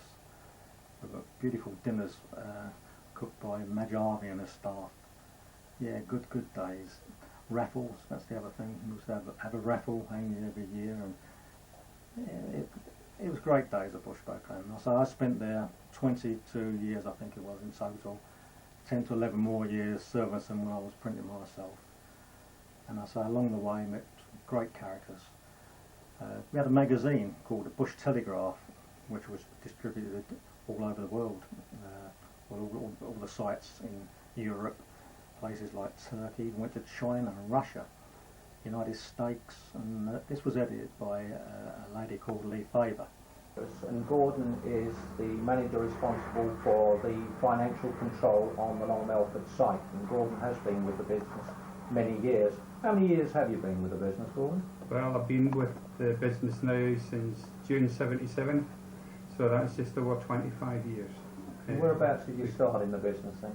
Well, I started in the business, I took over from a chap called Jeff Beach, who took promotion and went to a higher position at Walthamstow, so I took over basically at that time as a site accountant. I had some 30 odd people reporting to me at that time, many of which have long departed the company. I had, for example, the printing department with me at that time, and that was managed by Charlie Chittenden, and Jim Meek reported to Charlie at that time. We also had a management information services department, which at that time was Time Study, managed by Mark Miles. In the accounts area, I had people like George Brent, Arthur Ford, who obviously was related to the Fords that were heavily involved with the company. Peter Horrocks, who's still with me, he was with the company at the time, basically as a junior in the costing side of the business. People like Charlie Badham I had, who are still, to my mind, still around. But it was quite a challenging position at the time, and obviously, staff have reduced dramatically in that time, because I'm now down to, well, myself plus 2 others. You've seen a fair bit of investment then during the last 25 years across the site? Yeah, certainly during my time, the major investments really were the onion plant, which to many of us was a white elephant. It was conceived on the basis that really we had some revolutionary product that was going to sort of revolutionise the marketplace in terms of creating tremendous sales. That obviously didn't come to fruition.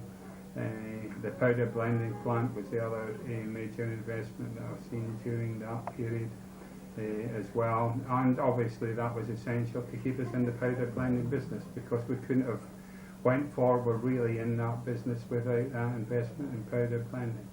It's very sad that obviously investments like that now are water under the bridge, so to speak. So What about general managers? Can you recollect the general managers that you reported to over the years? Yeah, some fond memories of certain managers that I was involved with, and others, I mean, I just really felt that they were out of depth. I mean, going back to the beginning, 77, I mean, George Burnett was the site manager at that time, and George was, to my mind, a nice chap to work for, there's no doubt about it. During that period, we've also seen, I mean, the one that I admired a lot was Barry Sinnott. I mean, I had 2 years with Barry Sinnott, and Barry Sinnott actually engaged yourself, Mike, initially as a consultant, and then obviously full-time. But Barry, I mean, he was the sort of person that in my mind brought together people as a team. And he certainly created that spirit. I can remember many nights where we would sit at meetings and we'd be there until midnight.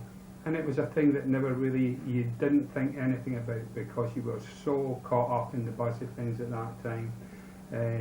So he was a sad loss to me when he left the company.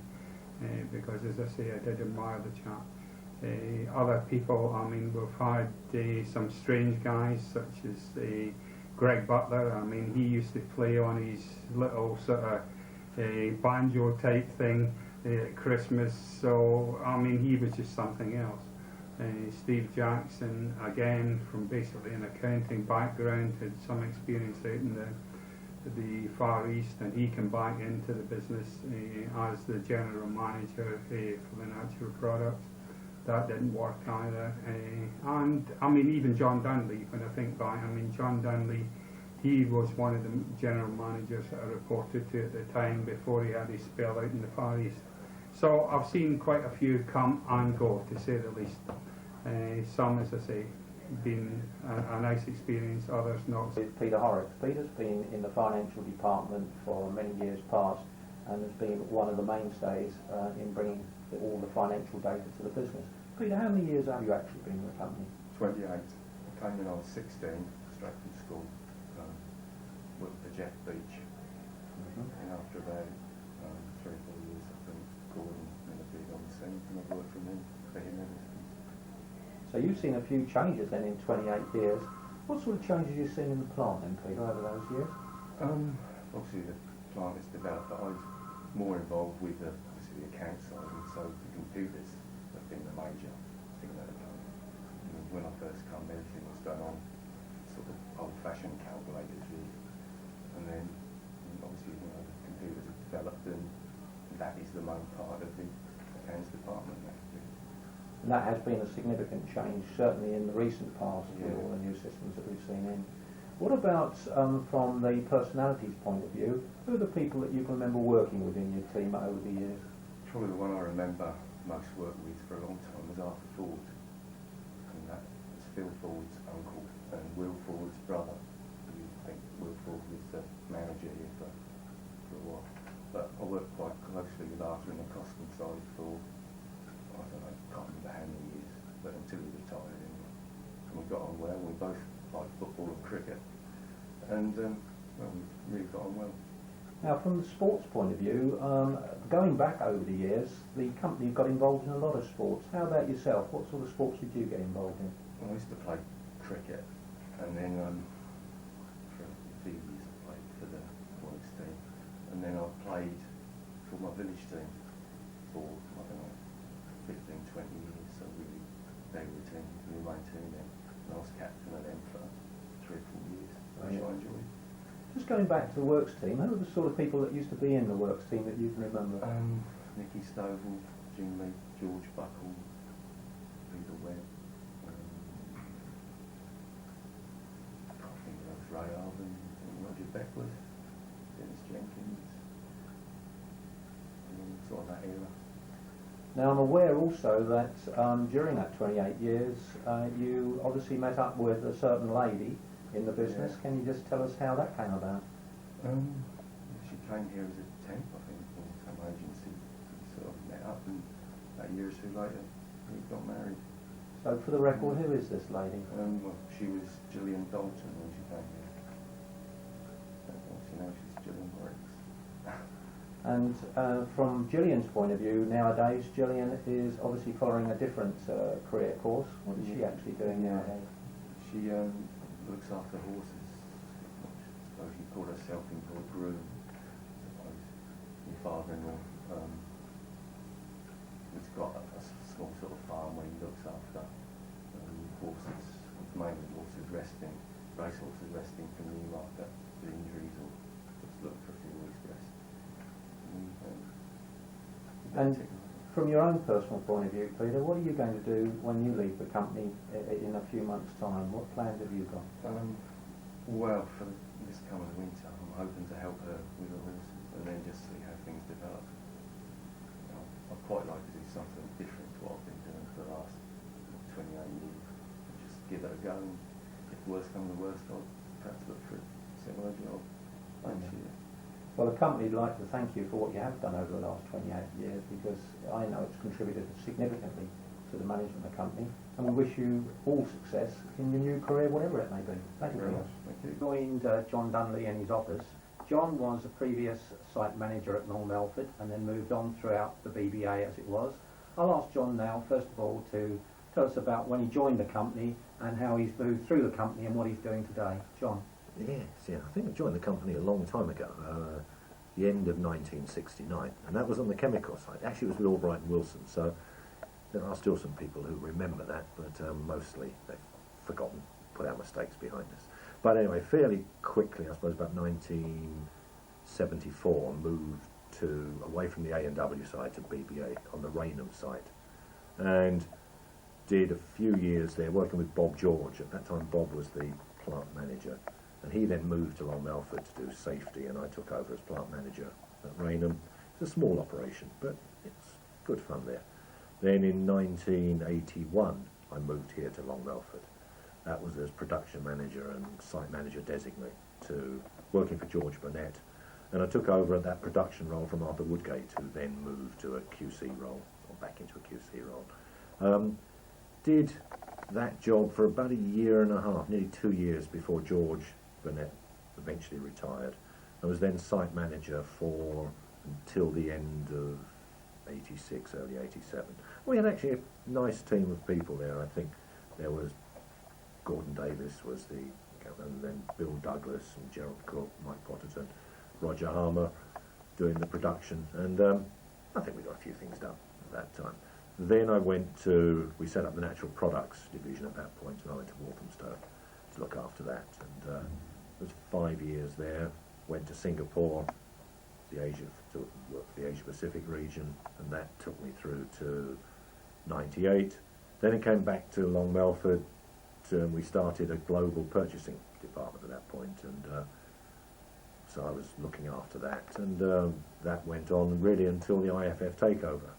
And since then I've been involved in integration activities. Initially the raw materials, trying to make sure that every raw material used in BBA could be identified within IFF, and then more recently with the transfer of production out of Long Melford and Witham into Tilburg and others. So that's saying as quickly as that doesn't sound like I've done much, but over the years that's the 33 years in a nutshell. You've seen a number of changes on the Long Melford site then, John. What are the sort of changes that you can remember most on the site? I suppose, when you look back on things, it's the things that have disappeared. The old witchcraft products that used to go on in the old pan rooms, and the products with Senna and the various odd tests that Gerald Cook used to have to get done with involving mice and feeding it to them and things. So it was, I suppose it was a lot of those products, and interestingly enough, I suppose the fact that we pulled out of many of them, and now they've come back into favour again as natural herbal remedies and things. So many of those things we used to do maybe 25, 30 years ago. But then some things have carried on well. I mean, chlorophyll refuses to die, and the investments in this distillation area, I think, were very worthwhile. And the biggest change, I suppose, was the new powder flavour plant, which was finished in about 94. And so I think, gradually the site has been modernised, but if you look at our aerial photographs of it now, is quite different to what it was when I first came here. Of course, there's a lot less people here than there was then. On the fundraising side, John, you've obviously been involved with different events over the years. Is any of those that bring back memories to you on fundraising? Well, there's the we did the fun run. That was at the time of the Ethiopia, the Bob Geldof type things, and I think we did. There was various. It was set up by some guy at Bury St Edmunds Rugby Club, and of all the people, of all the groups that joined in, we raised most money by far. And I mean, it was hard work. Part of the run was 26 miles, I think, and there was only one uphill section, and I remember doing that. Wasn't in good shape at the end of it, but also I think we won half a pig or something as the prize. So it was good rural activity day, and so yes, I think that was we had a bit of fun at that as well. And finally, John, obviously for all of us, it's a sad time to see the demise of Long Melford. But as we've said to everybody else, we appreciate the efforts of everybody who's been involved with Long Melford over the years, because they've done such a good job. Yeah, and I think that's definitely true. I mean, as we've seen, some of our associates and friends have recently taken retirement or moved on to other things, and a lot more of them will be going soon. And it is. You can't say any other thing than it's a sad time, but things move forward.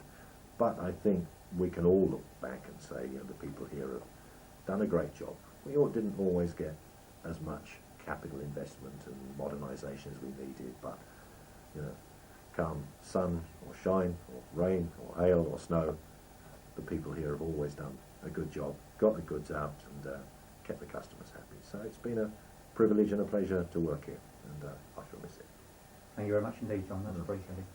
George Eaton, who's been with BBA and prior to that with the company for many years past. But I'll ask George just to give us an outline of his career with the company. George. Hi there. I started with the old W.J. Bush company in the East End of London in 1960. So that makes 42 years since I've joined the company.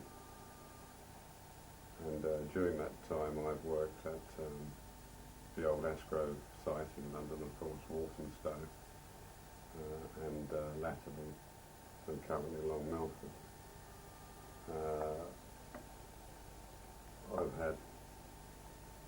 I've done most jobs in BBA, if you like. I started in a laboratory environment, and I've moved through production, technical, sales, marketing, and most recently purchasing. My last role with Bush Boake Allen before IFF acquired the company was as a global purchasing manager. From the early days, I remember people like my old boss, Bob Marshall, who in fact took me on as a laboratory assistant back in 1960. He's currently still alive. I see him occasionally, but he's not in the best of health, but at 86 he's not doing too badly at all. I remember other people at the old Bush company that are no longer with us, sadly, like Bert Barnes and Eric Martin and in the sales force, and more recently people like John Landau who have retired. Can you hold it there, Jim? Yeah. George, over the years I know that you've travelled widely on behalf of BBA. Can you just give us an indication of the countries you visited? Sure, because I've been into different roles, I've had the opportunity and the pleasure, if you like, and to visit most of the old Bush Boake Allen companies, a lot of our suppliers, and a lot of our customers. So you see things from several different perspectives, and so I've learned a lot. And generally speaking, when I visited the less well-off countries, I've been uplifted by how well people manage their day-to-day circumstances, and I wouldn't change that at all. If I had the chance to do that again, I would indeed. And in respect to the Long Melford site, you've been coming here for a number of years past. You must have seen a number of changes on the plant itself, George. I've seen as you suggest, I've seen quite a few changes that have taken place, because over a period of perhaps 100 years of Bush Boake Allen, 100 years or more, you would expect quite a few changes to take place. They certainly have done at Long Melford. The company itself started off in the old pharmaceutical and botanicals fields and gradually progressed into the more modern flavour industry. As a consequence of that, you would expect some changes to take place to adapt to those changes. And we have seen a move away from sort of more manual activities towards the more sophisticated technologies associated with distillation, extraction and counter blending. And I think, although personally we could have perhaps invested a bit more in this site over the years, in the last 10 or 15 we have caught up to some extent at least. And now it will move forward in another way, because we have spent quite a bit of time in the last year or two making sure that the best of Long Melford is being transferred into other IFF locations. So as far as all of us are concerned, George, it's a sad time in one respect, seeing the demise of the old BBA. But from your viewpoint, how do you view the situation? It is a sad time, but you can't hold back the tide. I think the company has done wonderfully well to develop and survive over the last 100+ years. It's now just changing its shape in order to survive, and a lot of our former companies and former employees are going forward with the new IFF. Those that are leaving have been looked after well, I believe, in most cases. And I wish them a long and happy retirement. That's appreciated. Thank you very much indeed, George. Thank you. We've now joined Ed Harvey, who is currently the Integration Transfer Manager for the movement of the plants and the people and equipment from both here in Long Melford and Witham to Tilburg and Haverhill. But Ed, you've been with the company a long time. When did you start and what have you done with the company? Right, I actually started in 1973, so I'm now into my 30th year, because that was in July when I started. Initially I started working in production control, working for Brian Robinson, who moved on to be the IT manager, and then closely working with my immediate boss was Alan Theobald.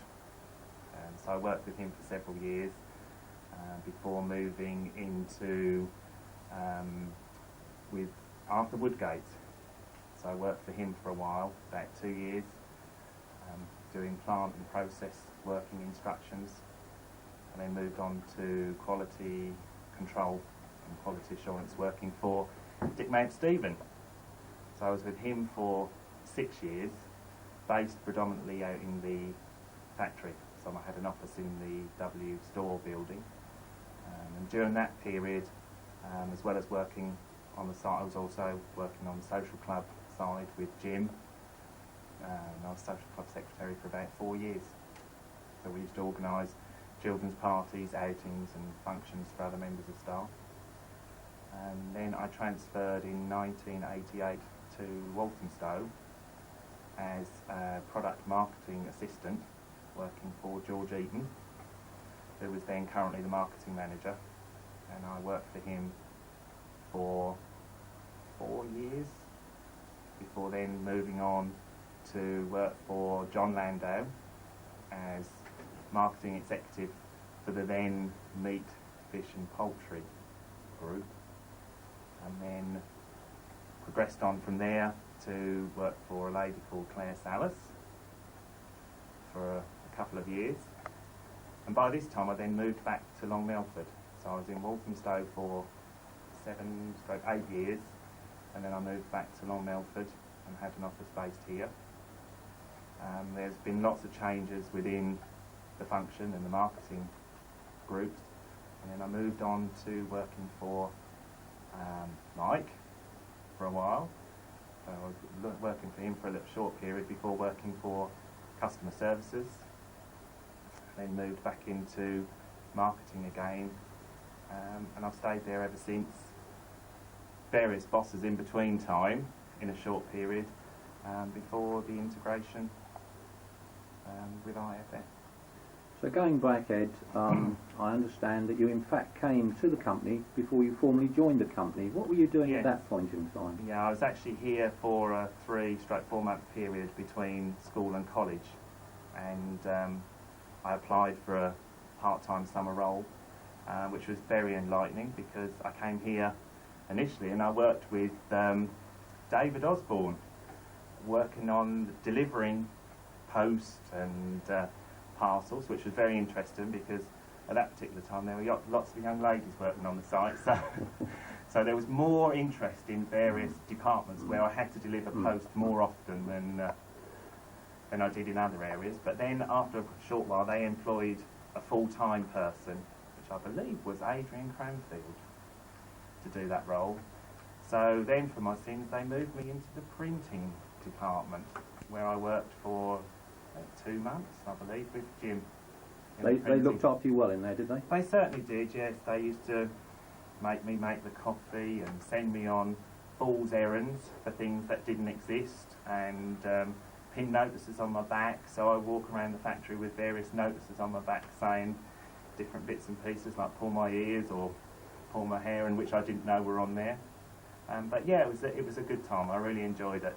And it was from then that I went back to college, and then I was approached by Bush Boake Allen because they wanted to know what I was doing, which I was doing business studies. And they said, well, at the end of your college, will you actually come back for an interview for a position that was going to become vacant? So from the company's point of view, Ed, you've had quite an interesting career profile. Yes. And an enjoyable time as well. That's nice. It's been good working here. That's nice. Well, we'd like to thank you on behalf of the company for what you've done for us, and obviously wish you every success, whatever you do in the future. Yeah. Thanks, Ed. Okay, thank you. With Jane Rogers. Jane has been with the company both in our office in London and then transferred to Long Melford. But when did you join the company, Jane? 12 years ago, early 90s. And what did you do when you first arrived with BBA? I worked for Jim Dunstan, the Vice President Europe. And then?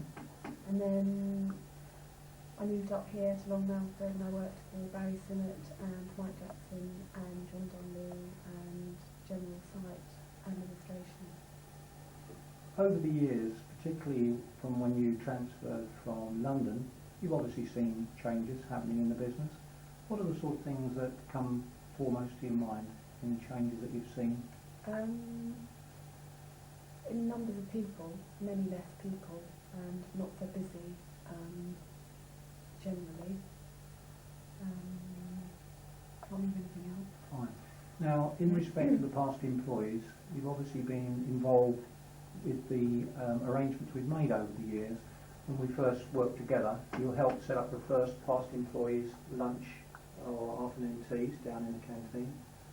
How many people did we originally have roughly when we first started? Attending the past employees, half a dozen, I think. 12. Last year we moved up to roughly? Getting over 100, I should think. You were also involved with the dancers at the Cop Dock, which people found very good over the years. Again, memories of the Cop Dock and the organisation? Everybody wanted to get involved.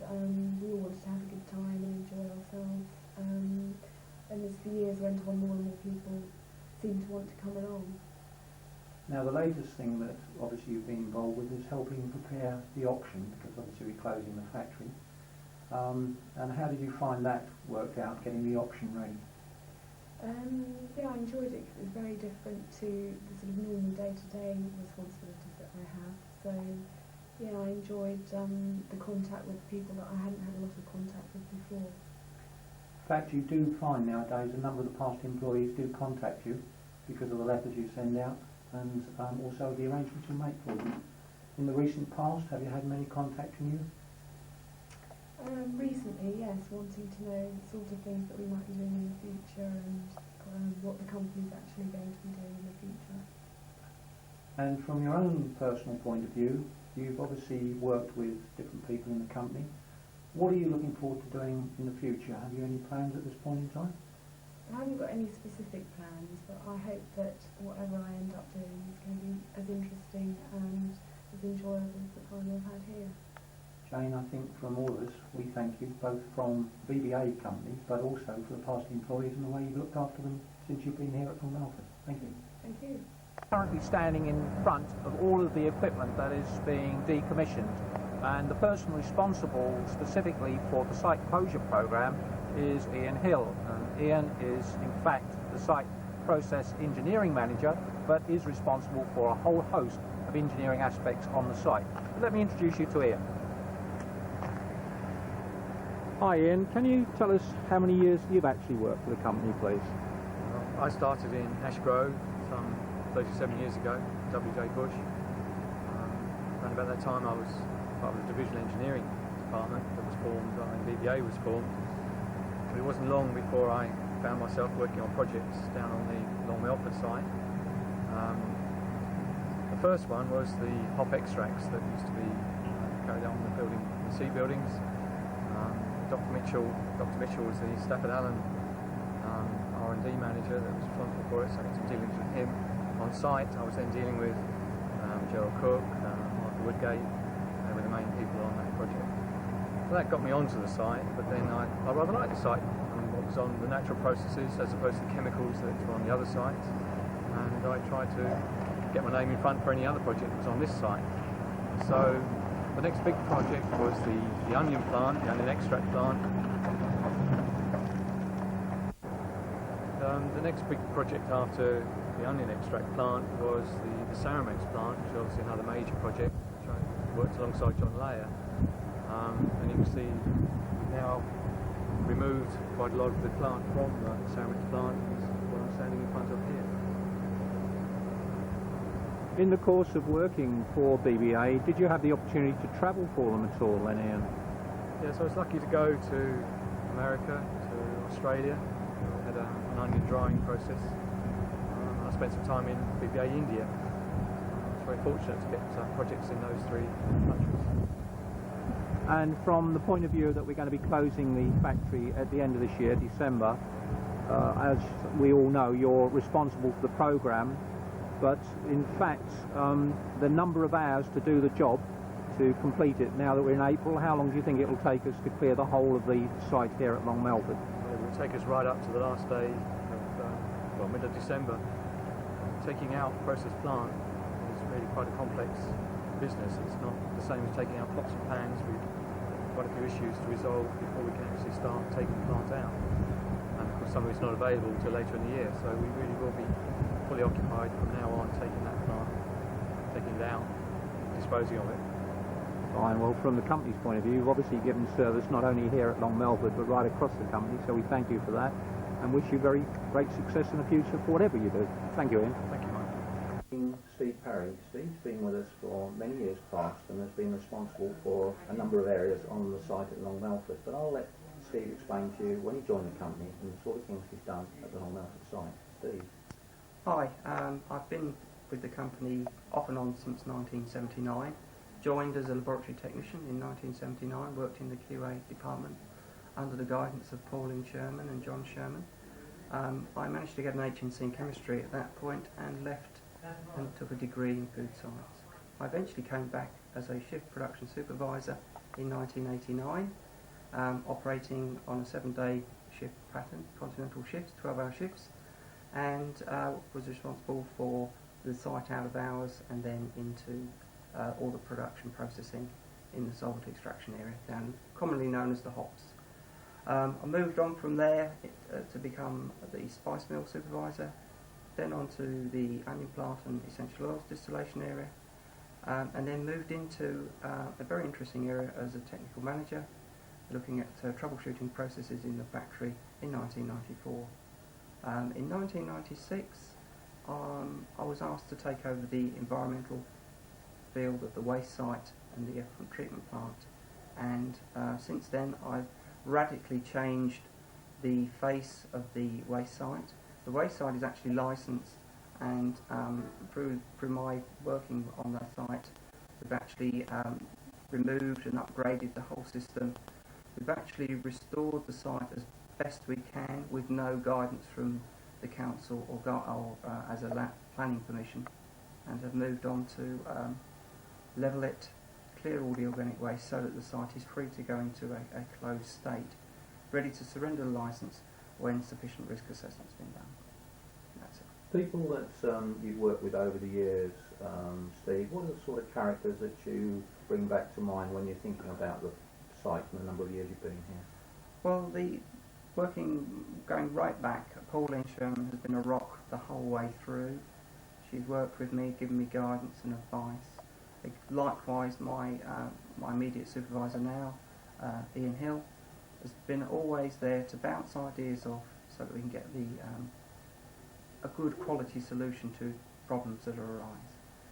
Without his help, we wouldn't have resolved the issue of the chlorophyll residues, and it wasn't without brainstorming that system through with Andy Warner as well, who is one of my contractors, that we operated the system of blending the spice waste with chlorophyll residues to go to fibre power, removing 2 special wastes off-site free of charge. Now, We've from done that.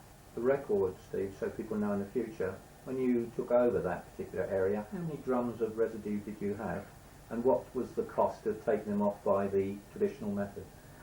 When I took over in 1997, there was approximately 2,750, and by the time we'd devised the method of handling the chlorophyll residue, there was over 3,000. And the cost of quotes that I had, and these date back to the mid-90s, was over £30 per drum at that stage.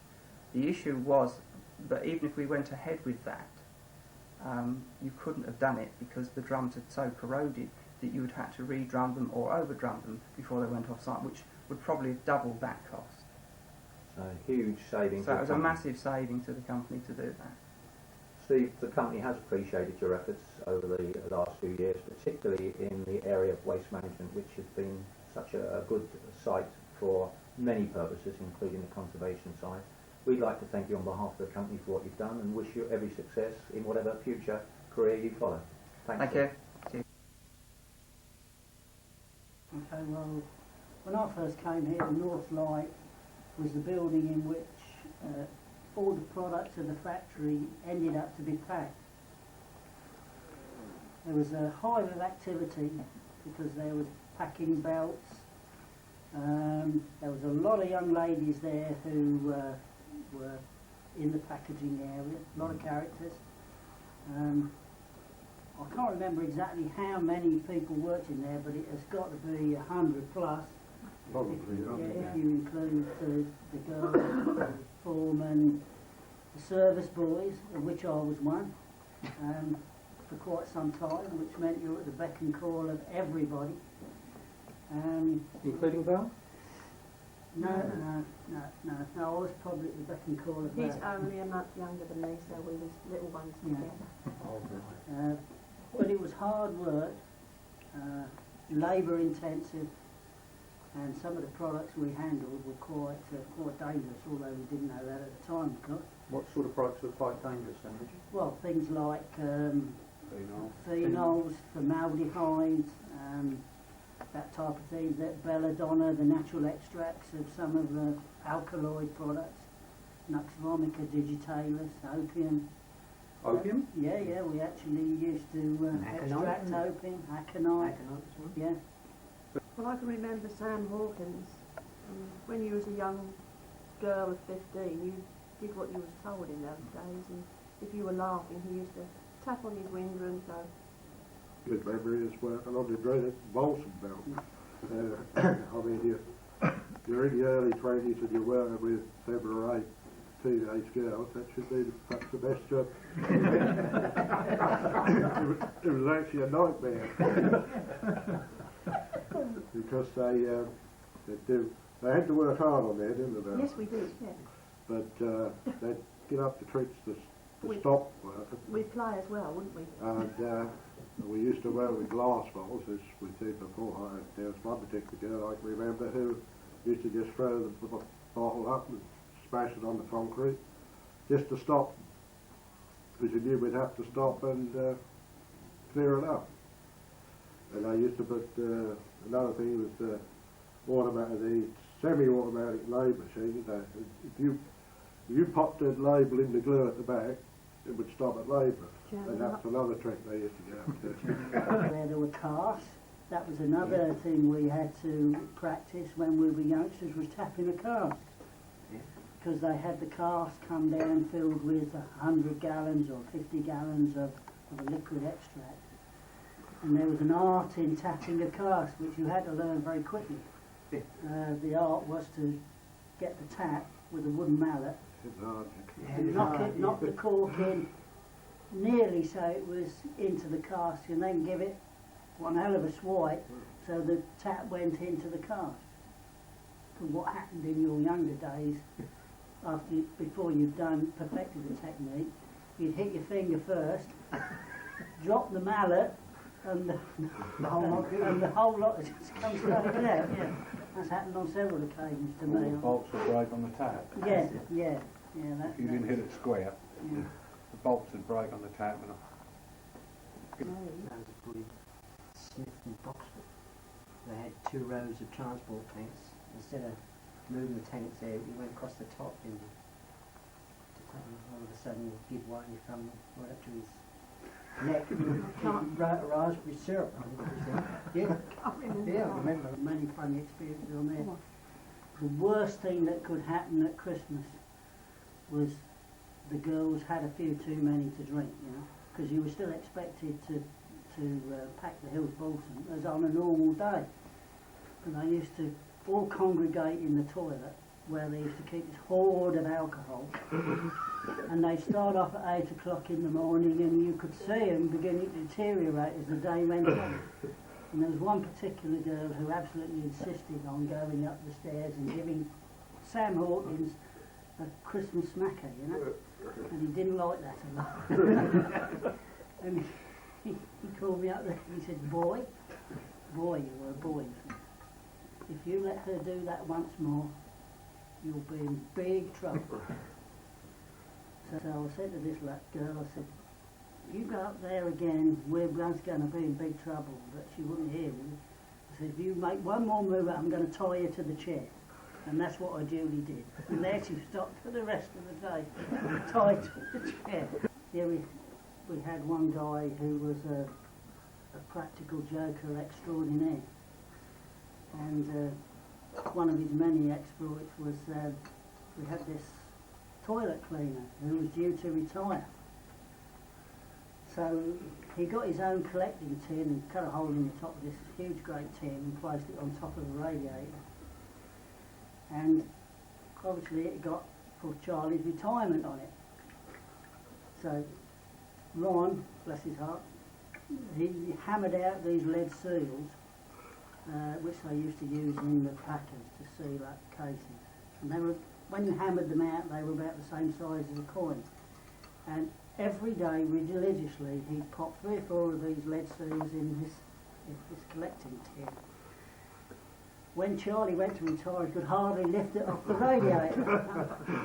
I started in the hops in August 1966. I was taken round practically all the site, shown everything, and at the end of that I was told where I'd be working, and I never even visited the department. And bless his heart, it was Cyril, one of the best old boys you could ever meet, Cyril Golden. Bill Ford called him Young Golden. But at any rate, I went on 2 shifts in the hops. In those days it was 12-hour days and nights, and we were making Lupania in there, NP16, everything else. A very sticky job. And some of the things we had to do there once a month was to go to an auditory hospital and have a blood test. In fact, I think it was once every 2 months or once a month. The whole team, everybody worked in there. Nobody had said why, and then I found out it was benzene.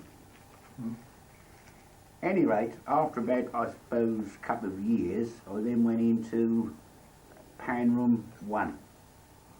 Now, anybody in here knows what Pan Room 1, it was 100 years old. Really labour intensive, water extraction, one and the other, and really hard work.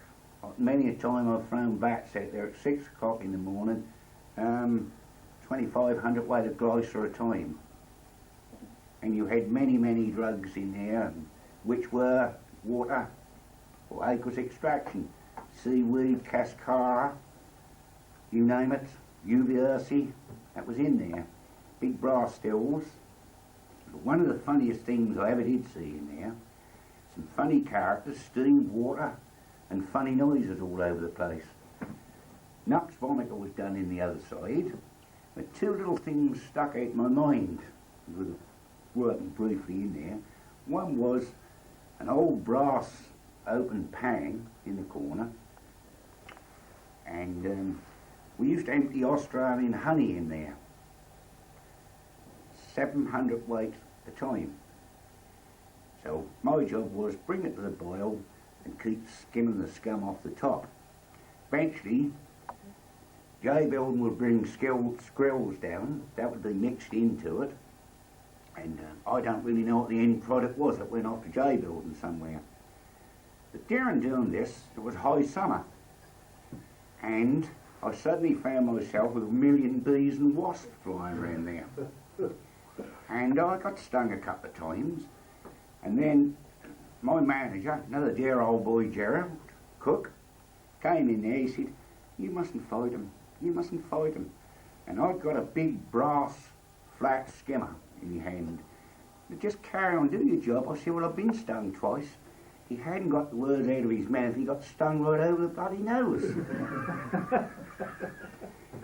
I put a stop to this. Within 24 hours, we had an electrocutor in there. So he turned into conservationist into killer. Anyway, another little thing happened in there. I don't know where they come from, but I did spend some Saturday mornings on the farm, onion pulling. Eventually, somebody had the bright idea to store the year's supply of potatoes in there, 28 hundredweights, which turned out to be the most fatal mistake ever made. I think it was 800 left. Nobody saw them go. Well, that was my little brief time in there.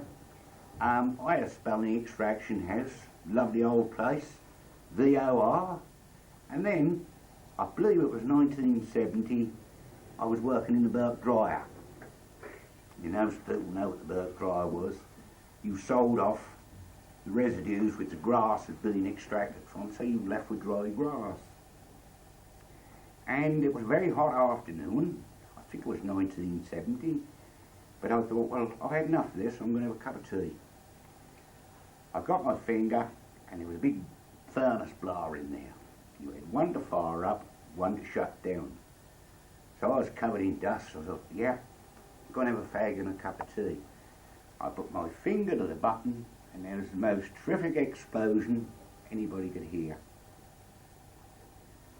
So within seconds, I could hear the roof coming in. So I dropped to my knees, got behind a load of sacks, got down like that. What the hell was going on? At any rate, no noise, no nothing else after that. Trembled and shook everything. So after 2 or 3 minutes, I ventured to the door, and all I could see was day turned into night. Not a soul about.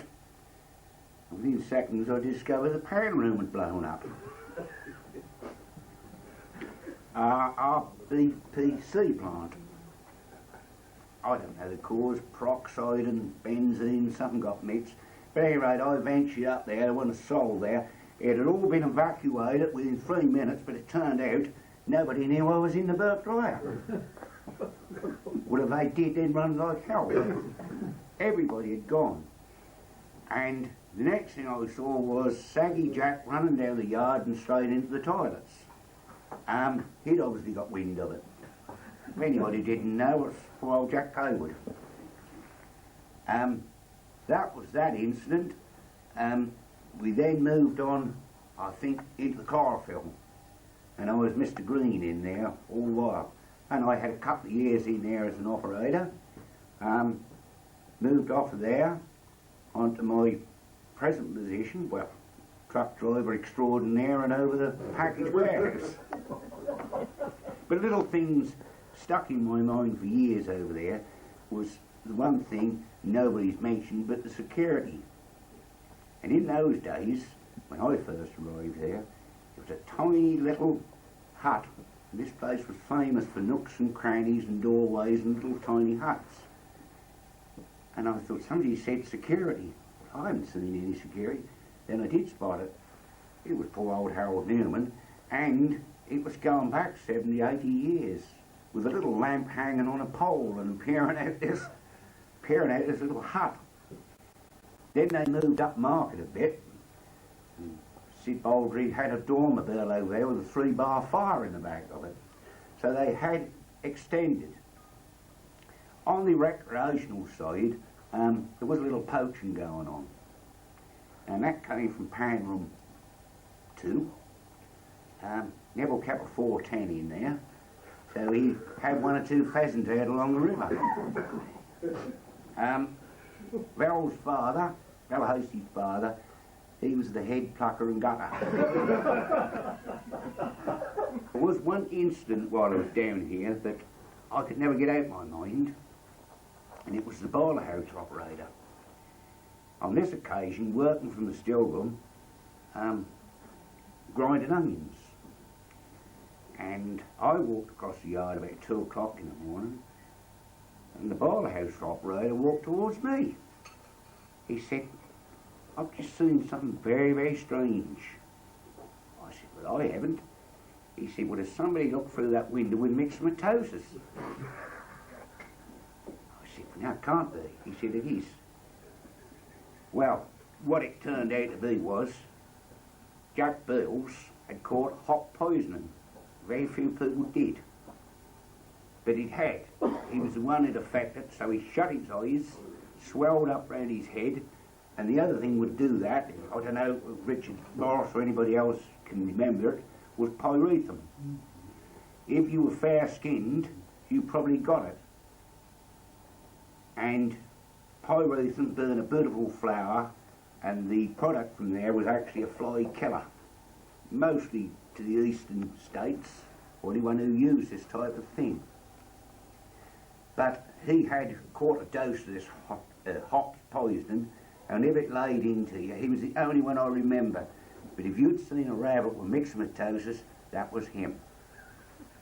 I can recall in J building, and we used to empty these bags in a pan and heat it, and when it got liquid you used to put it out in trays. The trays used to be about 9, 10 high, pack of 4. And then a bloke used to do that, used to be named Bert. Well, I don't quite know what happened one day, but you could have to put it in 2 stacks. So Bert moved this stack away over to here, and he had to move another one. But he come round the corner, I don't know what happened, whether he slipped and got a hold of this stack, anyway, it all went over him. And he got up, and this stuff all went solid on him, and he stood there like a candle. I came round the corner. He's saying, he says a candle.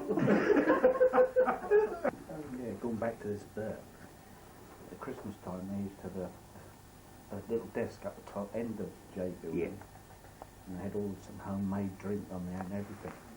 And Bert didn't move from 8 o'clock till 12 o'clock, and he didn't go to the toilet.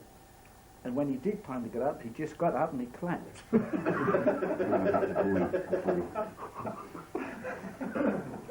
And then they got him on the bus, and I think he got off the top of North Street, and his son was there to meet him. And when his son looked at him, he ran off home.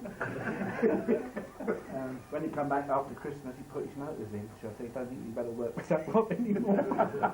They really work out. They're like the girls in North Life, basically. You know, if they wanted to play hell, they make your life hell. They would, honestly. But they were good. They were excellent workers when they wanted to work. They worked as good as any bloke. But if they wanted to bugger your day up, they could do it. And it's just by being annoying to you, do little things to you. You know, move your shovel, move your brooms, you know, switch your mixer off. You know, and probably come down, they've gone, and when you come back, they switch it back on, switch it off again. You were like this all the time, weren't you? You know, until upset Mr. Buckle one day, didn't it? Yes. Yeah. He was being annoyed by a certain young lady of the 2, the smaller one of the 2, I would say. And he threatened her. And he said, look, if you do it, I'm going to sort things out. So she kept on for probably the next quarter of an hour, 20 minutes. And Buckle said, that's enough, I've had enough. I'm going to sort this out. So duly, we had big barrels up there, didn't we? Whole ginger would hold half 100 weight of ginger, if not more. Oh, yeah. He took the lid off that and he chased her around the department. He picked her up, and this is the time when she was still wearing the short miniskirt. He grabbed her and he said, this is your punishment. He picked her up and then dropped her. So in the ginger she went, up the ginger went like this, and she ran to the toilet. It's coming about with the straps on that. Yeah. Well, I remember I was up there helping them out doing overtime when they used to send me around. And they said, you're going to feed the glycer in there, and I'd never done it before, so Georgie said, well, there's no problem with that. You just cut the metal bands off there, and then you get the pickaxe, and you throw the pickaxe into it, and they just break off, and you feed that fruit into the mill. Well, I swung this pickaxe at this bale of glycer, and the first one bounced off, and it threw me on the floor, and so I took another run at it, and got it in. It went in. But do you think I could get that pickaxe? No, I couldn't get that out of there. I had to go and get Georgie to get it out, and he said, well, you're not used to it. Or he said, you just knock a little bit off here and there. But it took me all day to do this little bit of glycer. Yeah, one of the biggest problems we had in those days was the fires, weren't they? Oh, yeah. You know, we were doing products like ginger and chalk aromatic, which were on the micropole mills. And I remember one break time, we had our breaks about 7:45 at night, morning rather, and our restaurant was above Richard's, near where Richard's storeroom upstairs is now. And we'd gone up there for the break at 7:30. And I remember Doug Stearns coming in, and he opened the door. He said, boys, he said, I think you've got a fire in the mill. Oh, well, not one of them kids. So. We went to the double doors to go into the mill. There's now the outward door. And when you opened the doors up, you couldn't see a thing. There was smoke filled everywhere. And the only way you get to the mills was to crawl on your hands and knees to get to the micropole mill, to switch it off. And it was just, and when we opened the back up, it was like the White Cliffs of Dover alight. It was chalk aromatic, the cloves and the chalk aromatic were actually just sparked off a lot like it.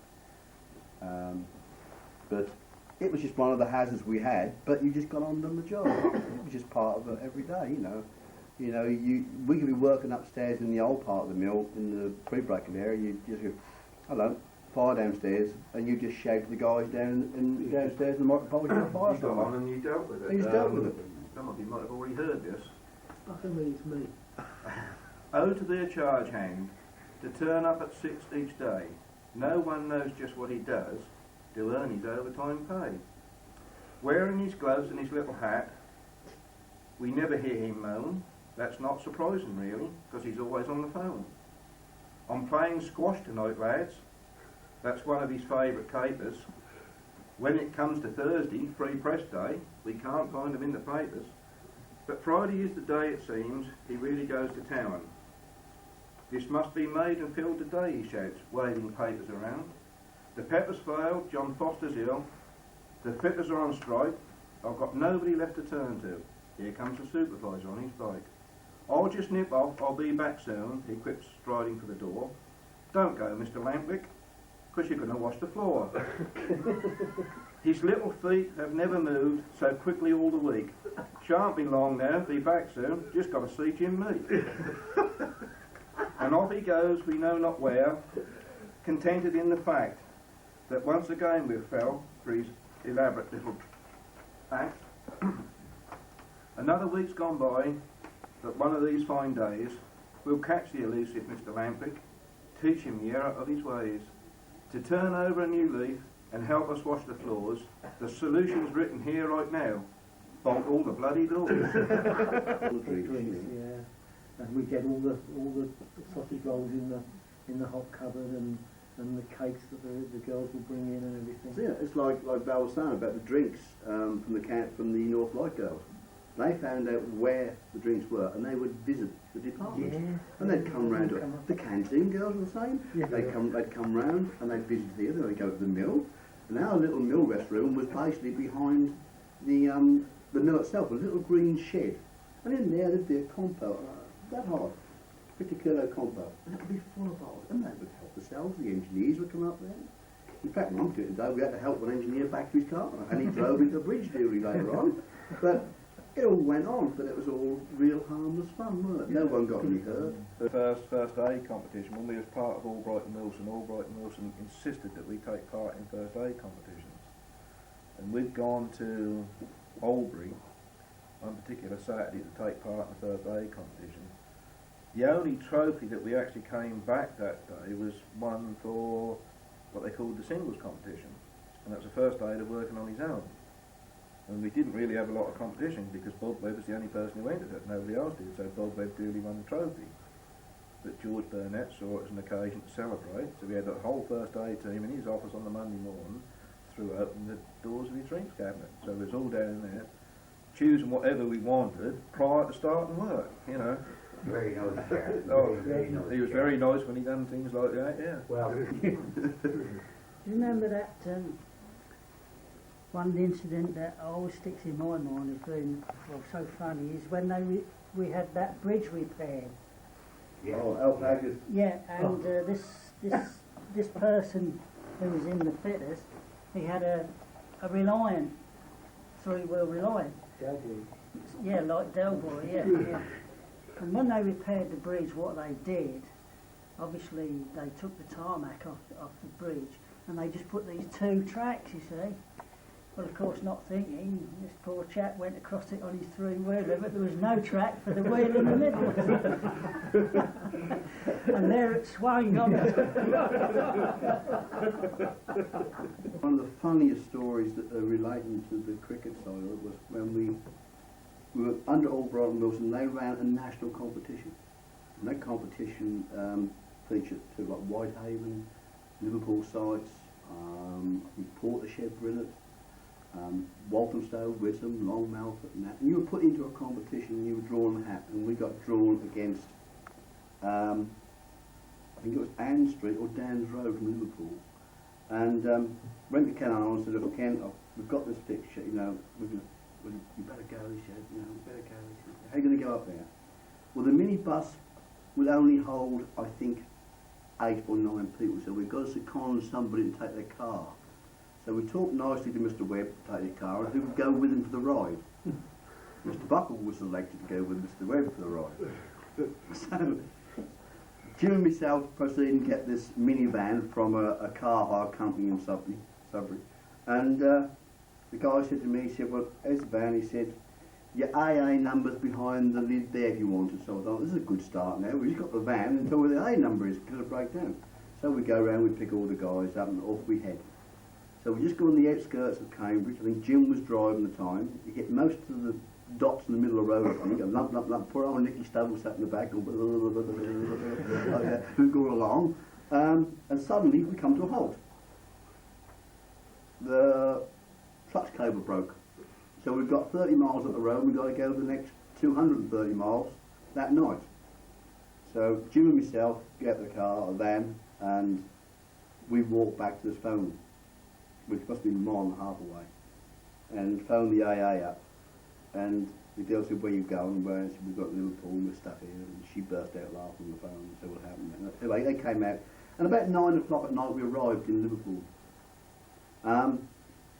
Mr. Webb was already there with George having a meal, and this guy was waiting for us to come, so we had a meal in a hotel. And the guy said to us, well, okay, go in the bar and you can have drinks on me. Have what you like. So Mr. Webb would knock on the drinks. We all had a drink, that had a bloody good time and that. Anyway, the next morning he said, come down to the cricket pitch. He said, we'll have a knockabout. So we all get up. Mr. Webb had far too much to drink, hadn't he?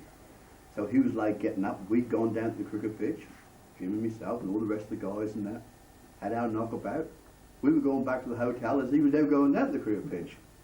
A little confrontation there because we hadn't woke him to come with us. But anyway, went to play the game, and it was so happens that this particular team, a lot of the answer was Dan's Road, they'd been on strike.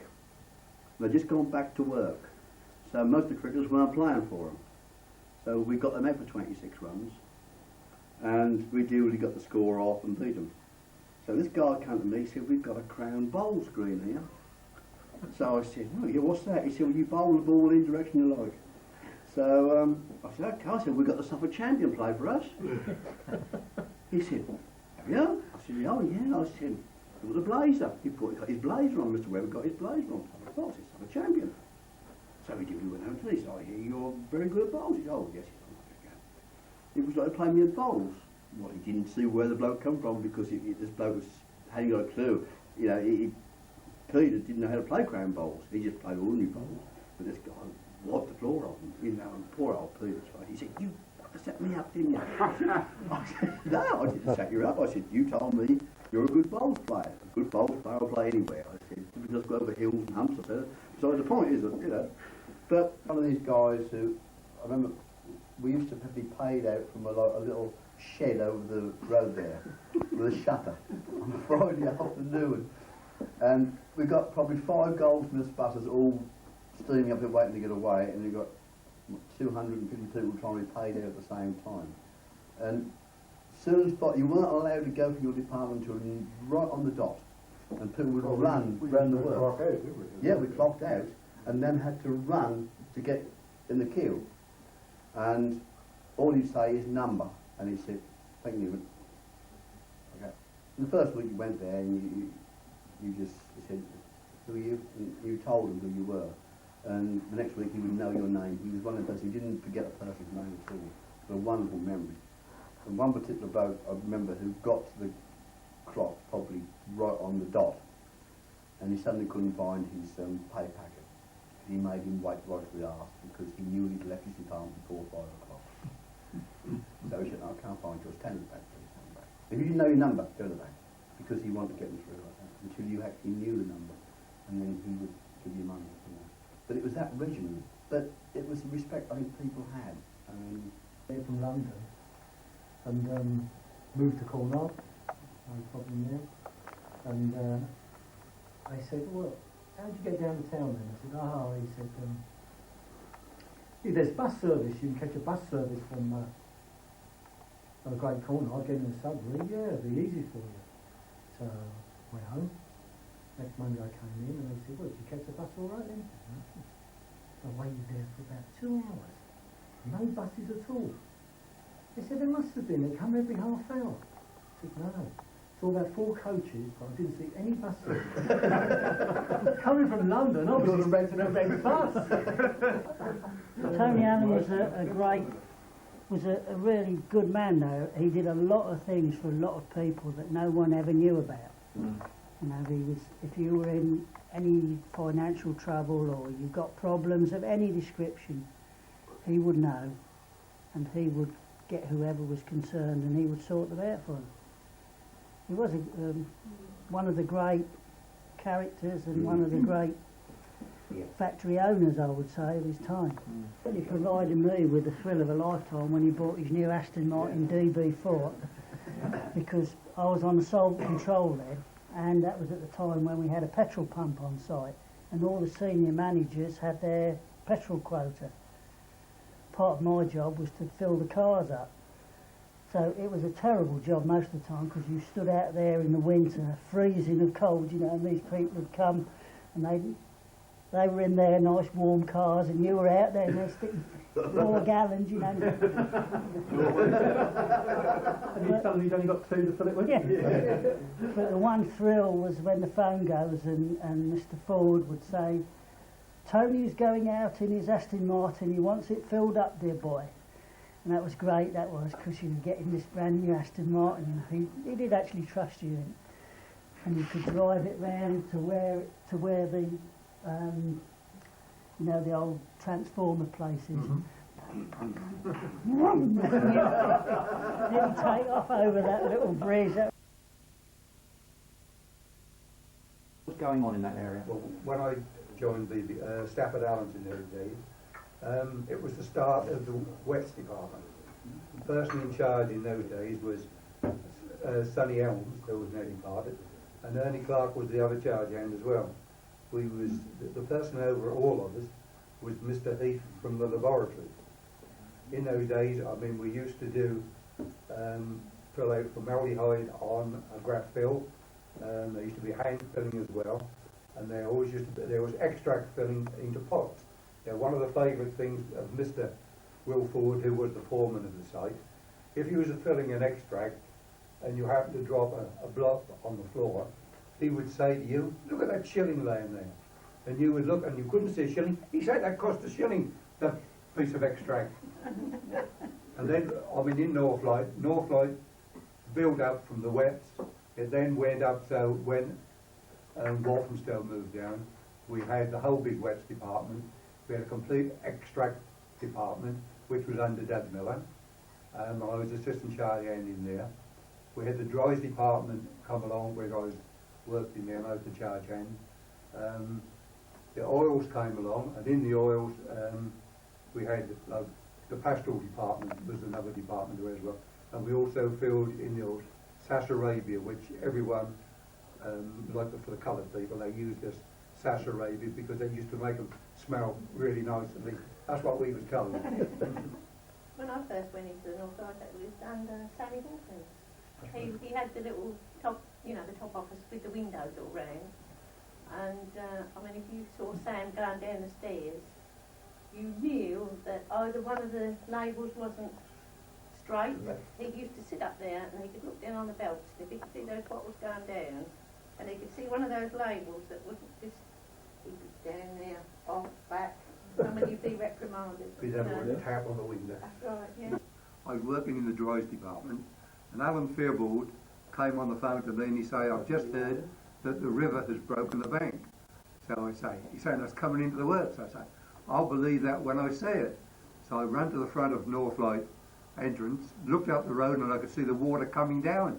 I ran back into Northlight and shouted to the service boys, to Cyril Youngs and some more, and to my girls in the dries department to help me pick the kegs up, which contained powder, onto the tables and onto pallets so as they wouldn't get flooded. Then the water started coming up through the drains, which was the first sign in Northlight, and then it came through the top door, rushing right the way through like a river, right the way through, right down through the packers. The belt spilling out from one of the big tanks, spilling out the material, and all of a sudden there was this terrific bang. Turned off, ran, and everybody else was running. And that was when the windows were When the It was in the Bode, I think the actual zip came off and that went right through the roof. Right through the roof. When I started, the stores was down near the river there. We demolished. Then we moved over to where the spice extraction, or the hops, is then. Then we moved in '61 up to where it is now. Is that the time when the mill was also put in at the other end of the Built store? on afterwards. The mill was built afterwards. They took some of the stores to build that. Did they? That building was originally all the stores. Right. Then they moved the mill from the Geiger building up to part of that, about a third of that was then the mill, or half of it. And they built the store opposite then, W1 store. Used to come from Russia, Persia. What sort Dirty wood. You used to carry it, you know, used to walk up, when you used to have the old Geiger building now, they used to unload it, used to carry the chilies on the back. So what weight are we talking? About 100 weight. Well, Some more, and 100 weight in the corner. nutmegs used to weigh 200 pounds. That's right. And so did, what was the other one? Well, the gingers. The Jamaican ginger. They used to weigh 200 pounds. Nutmegs on a cornmeal. We got a bit of iron about so long, put on a bit of string. Hezzy Piers was doing it, grinding it downstairs. We put this bit of iron, he kept pulling it. That wouldn't come up because we kept pulling it up every time. He'd come up there and called us, God help us there more. We were all shouted everywhere. We did know about that because in the 1970s there was a salmonella scare at the stores, and we all had to give a sample. Sister Hughes, the Primrose Hughes, one of the and told us all about it. Gave us these little containers. Had to produce a sample on the Monday morning. A container and spatula. And Bill Ponder, who's unfortunately dead now, worked with us at the time in stores, and he spent almost all the Sunday morning making some frame thing to do it, and he took an old bucket home with wet. But after he made it, he went, and he missed the bucket. Well, having started in the laboratory as a laboratory assistant and being very keen on the chemistry side of things, one of the things we learned was at college was how to make a particular chemical that was rather unstable. It was quite safe while it was wet and pasty, but as soon as it got hot and dry, it would explode. And one of the things was we made up a little batch of this, and at the end of the day, when everybody else had gone, some bits were put around, and then come the next morning, people came into the laboratory and started walking around, and there were sort of noises like firecrackers going off, because you only had to touch this particular thing and there'd be a resounding crack. Everybody got admonished by Arthur Woodgate on the basis that he wasn't quite sure which of the many rogues in there was responsible, so he didn't want it happening again. One of the things that I remember most, I think it's already been referred to, was when they sort of rearranged the structure of Pan Room 2 by blowing up the BCP still. Oh, yeah. Well, I think I'm probably lucky to be alive now, because at the time I was in the chlorophyll. That was break time at 4:30, and I came down the back to my stills where I put my locker for me piece of cake and I see 2 or 3 blokes stand on the road, and I didn't take the notice. I start to go in the double doors, and one of them shouted, "Don't go in there." I said, what's happening? They said something is going to blow up. So I looked in, and this was geeing up all the time, this potassium in the big vat, you see. And I said, I think that was Ron Allen with me or somebody. Anyway, I said, come on, we must get out of here. And we made a dash, and as we got out, it blew up. And we dived under the old tanker lorry. Well, Noe Clark used to drive us. And I can see the splinters from the roof coming in the sky and then coming down. And that was everywhere the debris was. And Arthur Woodgate was the one who spotted it. Well, it was John Ford who was on the still, and called Arthur Ford, who was Arthur Woodgate, who was in the laboratory, to come and have a look. And he obviously noticed straight away that was going to blow. There was nothing they could do about it. So he got everybody out, and as Neville said, it soon blew soon afterwards. But I came down, and being a safety representative, I was trying, there was about 200 people outside this building, all wanting to know what, and I was trying to disperse people, because they was all interested in what was going on, in case, as you know, on safety, like in a mill, you could get a secondary explosion, see, and so we was afraid that might happen, but I don't think too many people moved away. They were all curious of what was going on. Was that we had a race, me and Percy, and he said he could beat me. Well, he's 13 years my senior, he was, so the idea that I give him a yard for every year. And we went outside the works where the old cricket pitch was, over to the railway, and Ken Elms, when he was alive, old Ken, he was the starter, and we had to run to the bridge where the water is. And this was to do an afternoon break. We used to have 10 minutes in the afternoons. I don't know how long they had that now. And so we just arranged this in the department to have this race, and so we started, 13 yards, Percy at 13 yards, and I just managed to beat him. We just got onto the bridge, and blow me, there was 300 people outside waiting for this, and we didn't know, we just done it into the department, but it got round the works, and everybody was there waiting for us, to cross the bridge. But it ended up, we all went back to the department, and Mr. Tony Allen was on the phone to Aaron Daniels, our foreman, and saying, "Webber Miles back to work yet?" And but he had a good laugh with us, after that. Had slight mishap in the spice extraction and the hop processing, and what went basically down into the river was like a liquid pool of a tar-like material.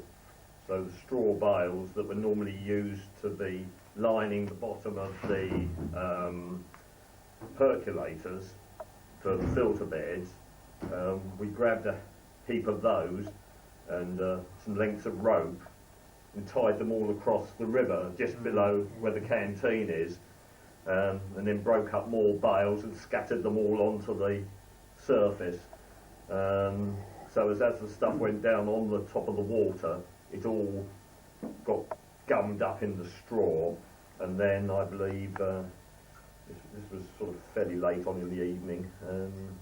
They got the man out with the tanker and sucked off a lot of the debris. But there were a number of occasions when things finished up in the river. But I think always when people were aware of it, actions were taken to remedy it. The times when they really had a problem was when it happened at a weekend, I think, wasn't it? From the extraction house, one time something happened at the weekend and it killed the fish right down to Sudbury.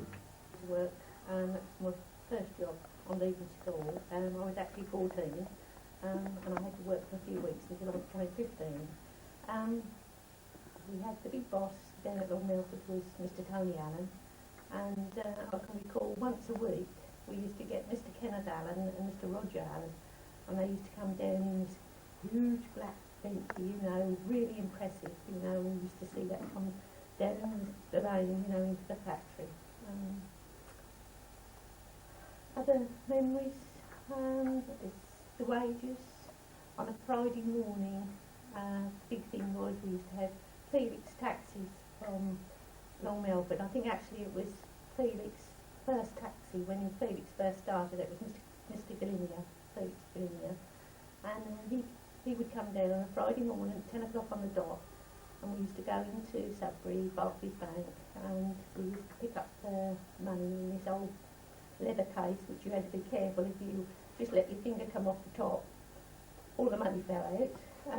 But still, that was used for many, many years. And then we used to come back, I said, make up the wages, and Tony Allen used to have the little, his office in what was the old lab, and he used to open his window again and pay the money out to everyone as they used to line up.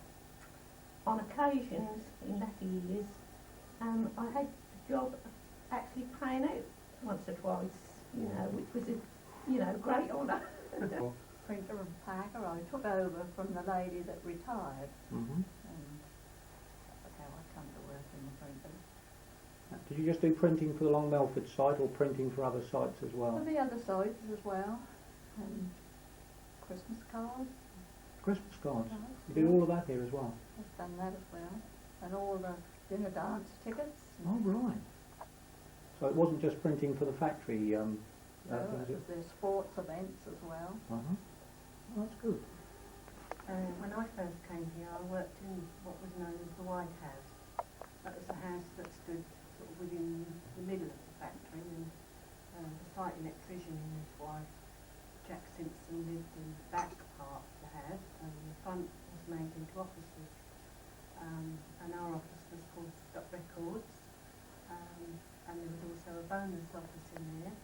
And the calculations when I first came were done on the slide rule, and then they brought in the first sort of calculator type things where you had to actually physically set your own decimal point and turn the handle before you could calculate what you put onto your records. And the records were all kept on big cards. We used to have Adox 6000 machines, which were pretty new then. They were really the latest thing, and had this tremendous carriage that used to whiz backwards and forwards, and you had to put all the details of all the stock onto these cards, and that was how all the orders and everything was recorded in those days. I can remember we had a football team. The ladies had a football match. Yes. We were challenged by the ladies in Long Melford for the Scouts, and the guys in the Browns. They wanted to raise money for their club, and most of us were officers and lads, and we came up with this football team, and people that weren't actually playing in the game made the rosettes, yeah. When they had a spare minute and nobody was looking, they used to sit there. And we actually did win the game that day. You did win. We had several bruises to prove it the next day as well.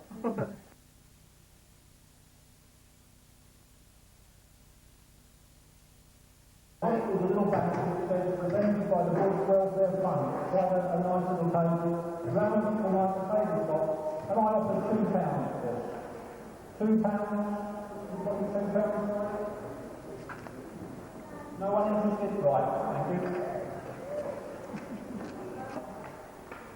£11. £12.